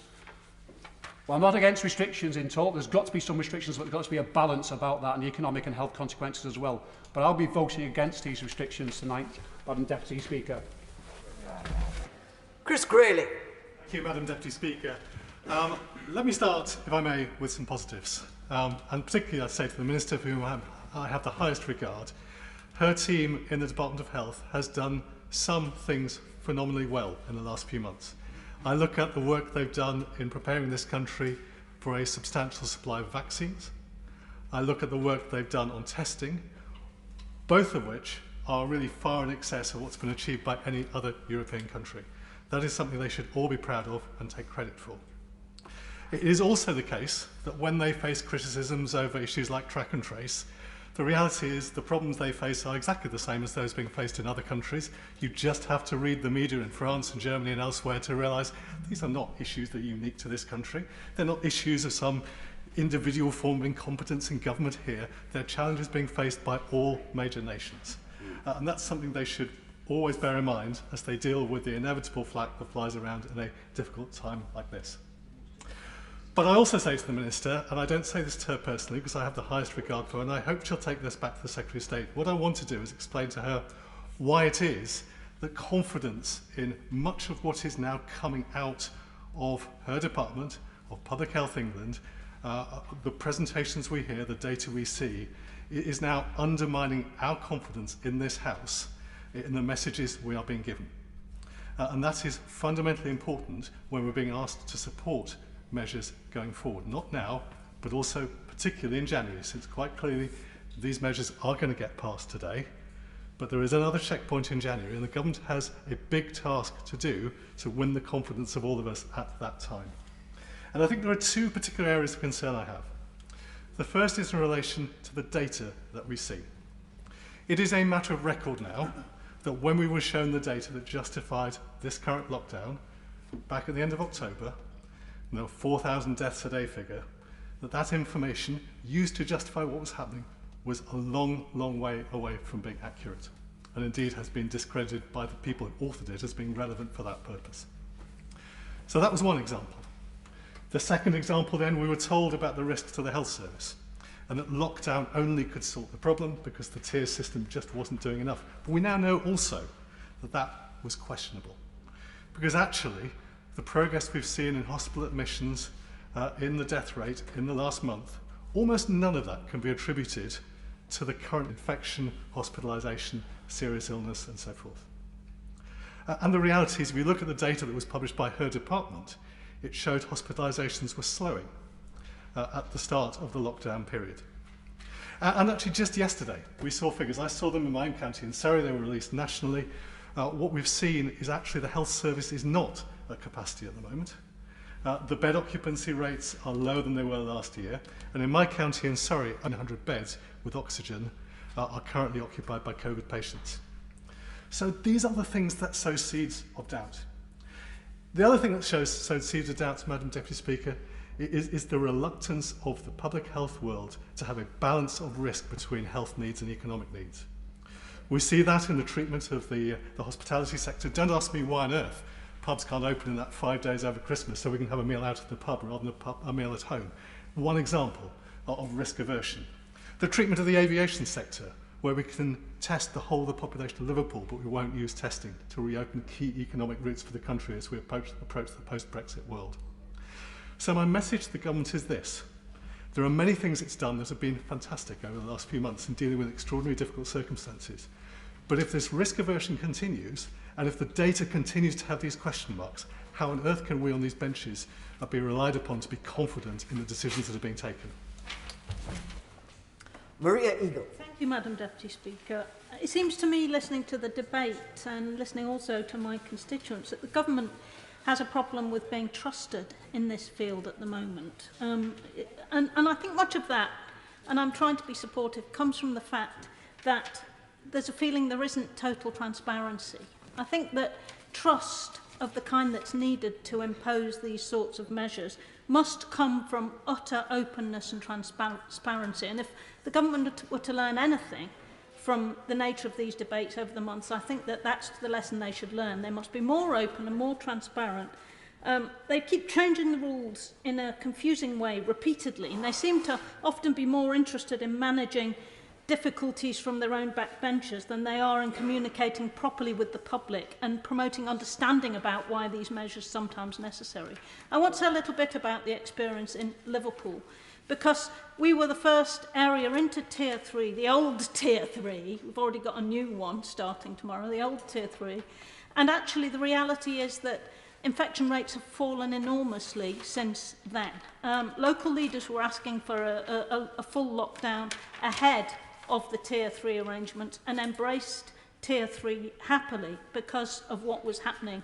We had over 700 per 100,000 infections, and our hospitals were precious close to being totally overwhelmed. And the staff in those hospitals have had to work like absolute Trojans and are still dealing with very high levels of illness. So the reality is that the work done there and the mass testing has helped. We've seen the numbers fall from over 700 to under 100 per 100,000 in Liverpool, and that is an enormous fall and something that we're very grateful for. But it has relied upon solidarity, upon people in Liverpool helping each other, doing things they wouldn't necessarily want to do for each other. And it's this that has to be promoted, solidarity around the country, between people, between communities, not we're all right at the moment, so why should we have to have these issues? That's what the government need to focus on. Ensuring routine testing for all high-risk workplaces is important. More testing of the kind that we've seen in Liverpool spread out across the country is tremendously important. And there also needs to be more done to help and support self-isolation, because that is the real problem. One of the lessons in Liverpool is that people have not downloaded the app, have not gone to get tested if they feel like they got a positive response, they couldn't comply. That is where we need to focus, helping people to comply. And if you live week by week on a wage that's only just enough to keep your head above water, to keep food on your family's table, you are not going to want to see what's happening, whether you're positive, Madam Deputy Speaker, unless you absolutely have to until you get symptoms. And you won't go for a test on a routine basis if you're worried sick about what you'd be able to do if the answer is yes, you're positive. That is where we've got to focus more effort. The £500 test and trace self-isolation payment, far too few people are getting it. It is not an entitlement, and it should be. People should not have to jump through hoops at a worrying time to get it, and they do. Only 1 in 8 are qualifying for it. Many more people are being turned down, and local authorities in my area are being told that the money they've got to pay for it when it runs out, which it nearly has, will not necessarily be replenished. That is not a way forward if we're expecting people to comply. People have to be helped to comply when they are worried sick about whether they can put food on the table for their children. Shalbrook. Thank you, Madam Deputy Speaker. Madam Deputy Speaker, I hate this. I hate the whole situation, as do many people in the country. We're all trying to stay positive, but it is hard. I wake up every morning feeling angry. Why do we have to do this? Why are we going to do this? But after 10 minutes you think, well, what else can we do? Because fundamentally, the disease is the same today as it was at the beginning of the year. I've seen my parents for 3 hours since February. I was hoping to be able to meet them for Christmas. I was longing for it. But as with so many other families now, that cannot happen. And it cannot happen because the pandemic, the global pandemic, has fundamentally not changed. And I hear people say that excess deaths are only slightly higher than normal, but I remind them that that is with a lockdown. That is with a lockdown. And pressures on A&E have been reduced. Numbers out this week show that the fact that hospitality is closed, that alcohol-related emergencies at A&E are down significantly. And that's the point, is that when you're unwell, the NHS needs to be able to treat you. Now, there's been a lot of debate this afternoon about figures one way or the other, but the reality is that in Leeds, The numbers last week were 418 and 100,000. They were 220 yesterday, they're 200 today. But NHS capacity is at 95 to 98% and hasn't changed, and that's the key. And we need to all make sacrifices to help that sick people do get the health care they need. But the tragedy of people dying cannot overlook the tragedy of businesses dying across many sectors, and not least hospitality, especially in December, it's bumper month. I'm afraid I've got to say that the announcement the Prime Minister made today for wet pubs is risible. It's not good enough. I've had many people contact me. Michelle Dwan from the Victoria Hotel in Allerton Bywater, Justine Gregory of Saluta at the White Swan in Rothwell, who I'm speaking to later on today. She contacted me very politely. She said, "We've spent thousands of pounds on hygiene and cleanliness measures. Every year we rely on significant cash boosts from Christmas.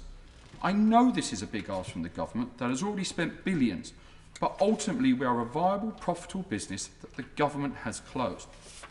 Please, Minister, people need more support than they're getting.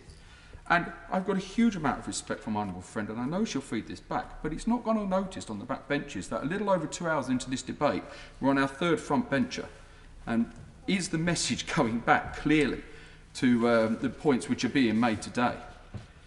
That I don't believe we have any choice but to back these restrictions, because if we don't, at 1 minute past midnight tonight, there's a free-for-all.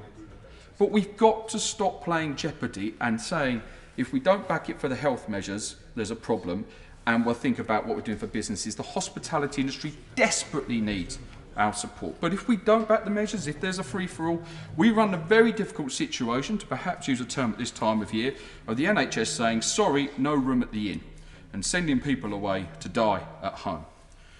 We need to get control ASAP, and we need to help businesses stop dying. We need to put them on life support. We're taking away their lifeblood, and we haven't heard enough of that today.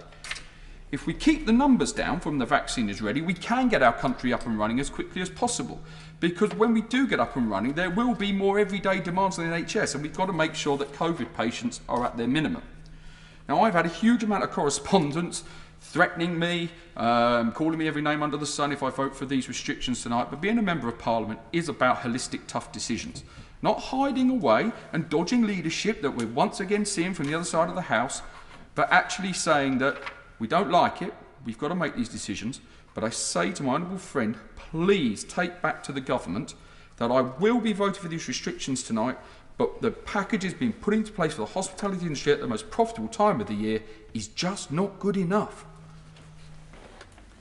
Dan Carter.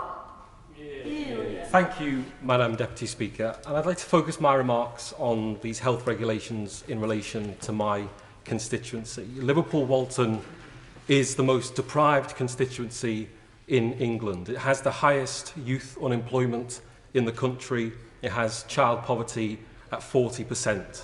And the effect of the pandemic and these restrictions coming on top of 10 years of austerity and cuts has been to push many more families over the edge and into poverty.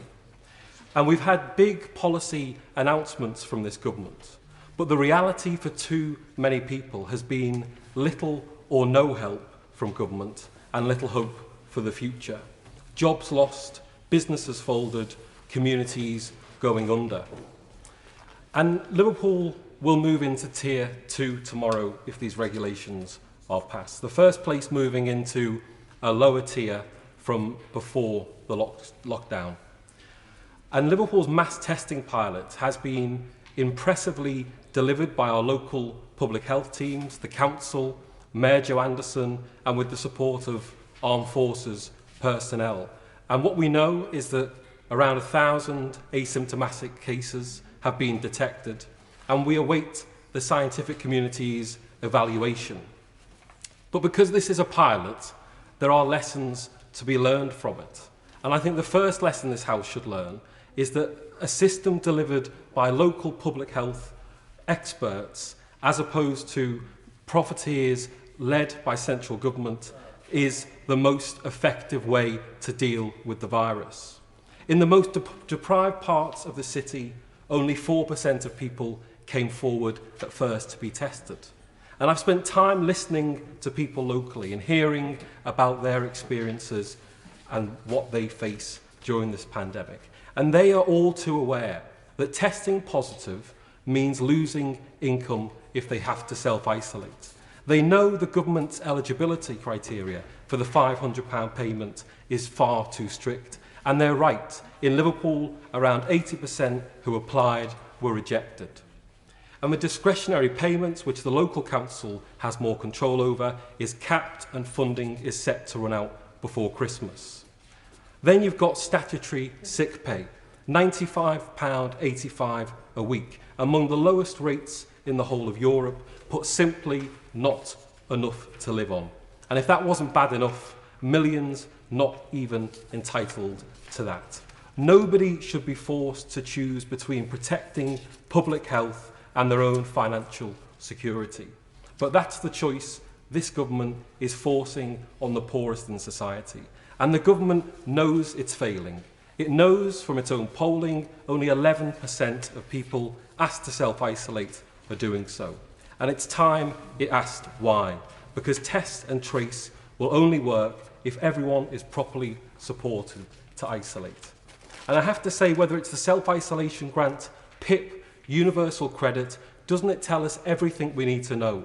That the poorest people, the disabled, the vulnerable, have had to jump through humiliating, dehumanising hoops created by Tory ministers for years now to get the meagre levels of support that they're entitled to, whilst corporate cronies and Tory donors get to jump the queue, get put in fast lanes for COVID contracts for billions, literally billions of pounds of public money, without transparency, without competition, and without any accountability. Sir Charles Walker. Thank you, Madam Deputy Speaker. Madam Deputy Speaker, in these debates we talk about elderly people as if they're not in the room. We talk over their heads, we patronise them. We say to them, this is being done in your name to keep you safe. And actually, really, your view is of little interest to us. Madam Deputy Speaker, I've been contacted by many grandparents and parents who say, Charles, not in my name. I don't want to see my children's future destroyed, my grandchildren's business destroyed. I don't want to see my son and daughter worrying about losing their home, worrying about losing their livelihood. I don't want to see my grandchildren arrested on the streets of London for daring to raise their voice in protest at the removal of their liberties. Old people, the people that we patronise, have a view, and we should listen to it. Now, of course, this isn't a universal view, but it is a view that is held by many. Now, the Chancellor of the Duchy of Lancaster asked on Saturday, how could we protect every old person? The answer is obvious to everyone in this place. We could not protect every old person.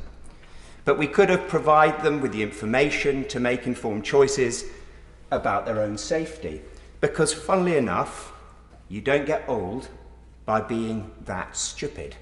There's a degree of wisdom in older people, isn't there? I hope to achieve that wisdom one day myself, Madam Deputy Speaker. But there is a serious point here. No government can abolish death. It is impossible. 615,000 people die every year in this country. And not every death is a tragedy. It is so distressing when I hear leaders of political parties, leaders of their communities, leaders in this place say every death was a tragedy. A tragedy is when a child dies.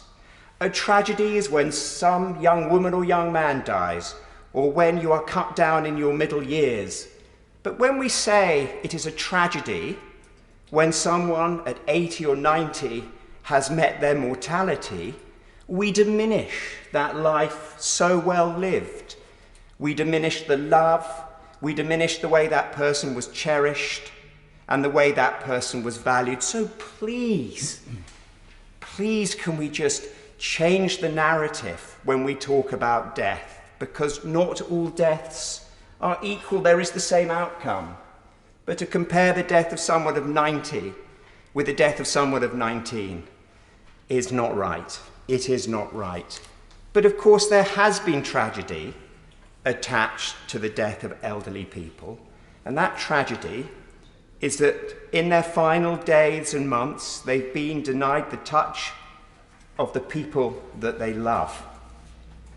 The people that they love. We have kept families apart for the good of an old person that is desperate to see their child, is desperate to be cared for by their daughter in their final months and weeks. So my plea to this place is, please can we involve older people in this discussion, because they love their children and grandchildren and want to see them prosper. They want to see them have the same chances and opportunities that they had in their life. Maria Miller. Madam Deputy Speaker, yet again we're here debating measures that restrict the freedoms of the people we represent, and I don't think that's anything any of us would have dreamt of just 12 months ago when we all stood at the general election. But now this decision falls to us. So we have to balance the evidence. The evidence of the threat to health and life with the threat to people's livelihoods, mental health and education. And in doing that, in making that choice, we take people with us based on the evidence. And it's clear to me, Madam Deputy Speaker, we understand this virus better now than we ever did before. And there's more evidence now in this debate than ever before.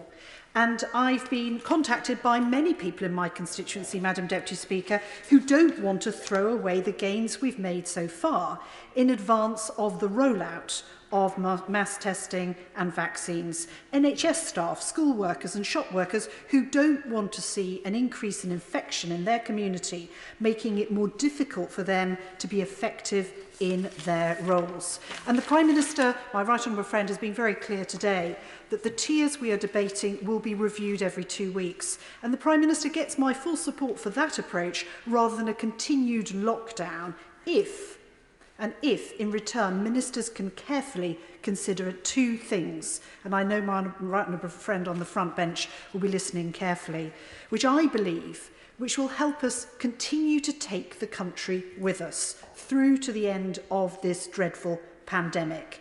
And I speak, Madam Deputy Speaker, representing a constituency where infection rates have fallen by 40% since the beginning of this lockdown, and our hospital trust have fewer than 10% of their beds being used to care for patients with coronavirus, yet we're moving from Tier 1 to Tier 2. The first issue the government really has to help us with is data. Data is our most powerful weapon, but we need to better understand what it's telling us. We have a data mountain that has been amassed. I welcome the 5-pillar approach that the government has taken, but what we need is clear and agreed process to analyse that. For regular analysis at a local level from our public health directors, clear and transparent input into the decision-making of ministers, clearly set out roles for our directors of public health in that decision-making process, setting out local infection control actions that are being taken, and setting out the capacity of our hospitals to deal with coronavirus without impacting on other elective and non-coronavirus illnesses. We need to see, as members of Parliament, that local professional leadership directly inputting into the decision-making process and getting rid of the confusion and conjecture that is surrounding so much of the information at the moment. Secondly, Madam Deputy Speaker, we need to follow the human geography of the epidemic, not the blunt tool of upper-tier authority boundaries, which bear little relation to the everyday lives of the people we represent. Hampshire, my own constituency, is 47 miles long. It's the largest county in the southeast of England with 1.3 million people, yet it's been treated the same. Can we please look at breaking down the ways in which the country is split, and perhaps in Hampshire particularly a north-south split, which better reflects the infection rates. In conclusion, Madam Deputy Speaker, the last thing I want is to vote for these restrictions today, but we can't throw away the gains we've made so far. In the next 2 weeks, can we see from the government a clear process to build the confidence of our constituents in the data that's available? and tiers that follow the human geography of this pandemic, not administrative regions. That way we're better to explain, we're better able to evidence decisions, and we're better able to take people with us. Thank you, Madam Deputy Speaker, for calling me to speak in this important debate. The UK has suffered one of the worst death rates, coupled with an economic crash that's greater than any of our international competitors. The government's COVID approach has failed. And I do note the timing of this debate, just hours before the national lockdown regulations expire, in a clear tactic to pressurise MPs. It is the government's responsibility, with its substantial majority, to secure their own policy. The Conservative government have a majority of 80. And I don't believe that MPs, particularly Labour MPs, should be placed under pressure to facilitate this government's agenda when it's clearly failing our country. Individuals, the excluded, and businesses in my constituency cannot afford to pay the price for the government's mistakes on test, track and trace and a tier system that's clearly not fit for purpose. The levels of government support are not sufficient. So, Madam Deputy Speaker, I'll be voting against what is effectively a third lockdown, particularly in my region in the North East.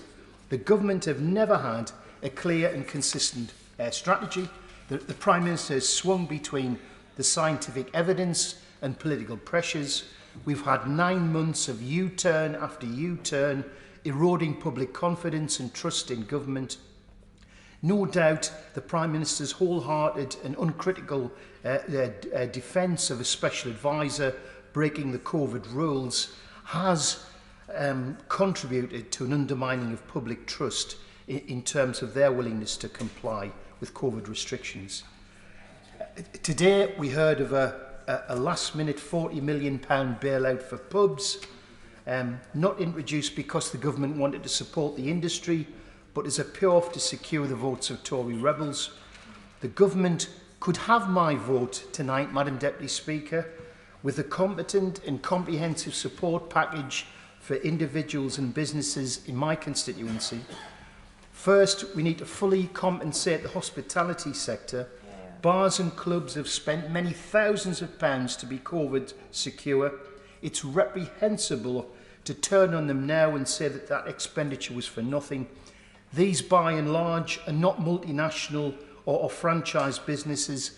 These are community businesses that responded to COVID in our time of need and said, how can we help? They cooked and delivered meals and collected food throughout the first lockdown. They stood up tall and fed children during the school holidays when this government abandoned them. I'd like the Minister or the Prime Minister to tell Hordern Labour Club, the Flanders Pub, Dempsey's, working men's clubs in Seaham, Merton, Shotton, Easton, Peatley and many more that this government will stand by them, and then I could vote for these restrictions.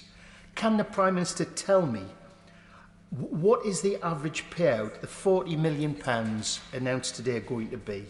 The campaign for pubs calculate it's £32.26 a day to cover the catastrophic losses that they're going to suffer over the Christmas and New Year period. Until the government changes course, delivers a consistent strategy, prioritises businesses and the excluded in my constituency and my region, supports workers rather than penalising them, I cannot in good conscience vote for yet more pandemic measures based on the say-so of the Prime Minister and Health Secretary. I'll vote against these measures, Madam Deputy Speaker, in the hope that we can have more targeted measures and that we can have more trust in the government and its approach to this pandemic.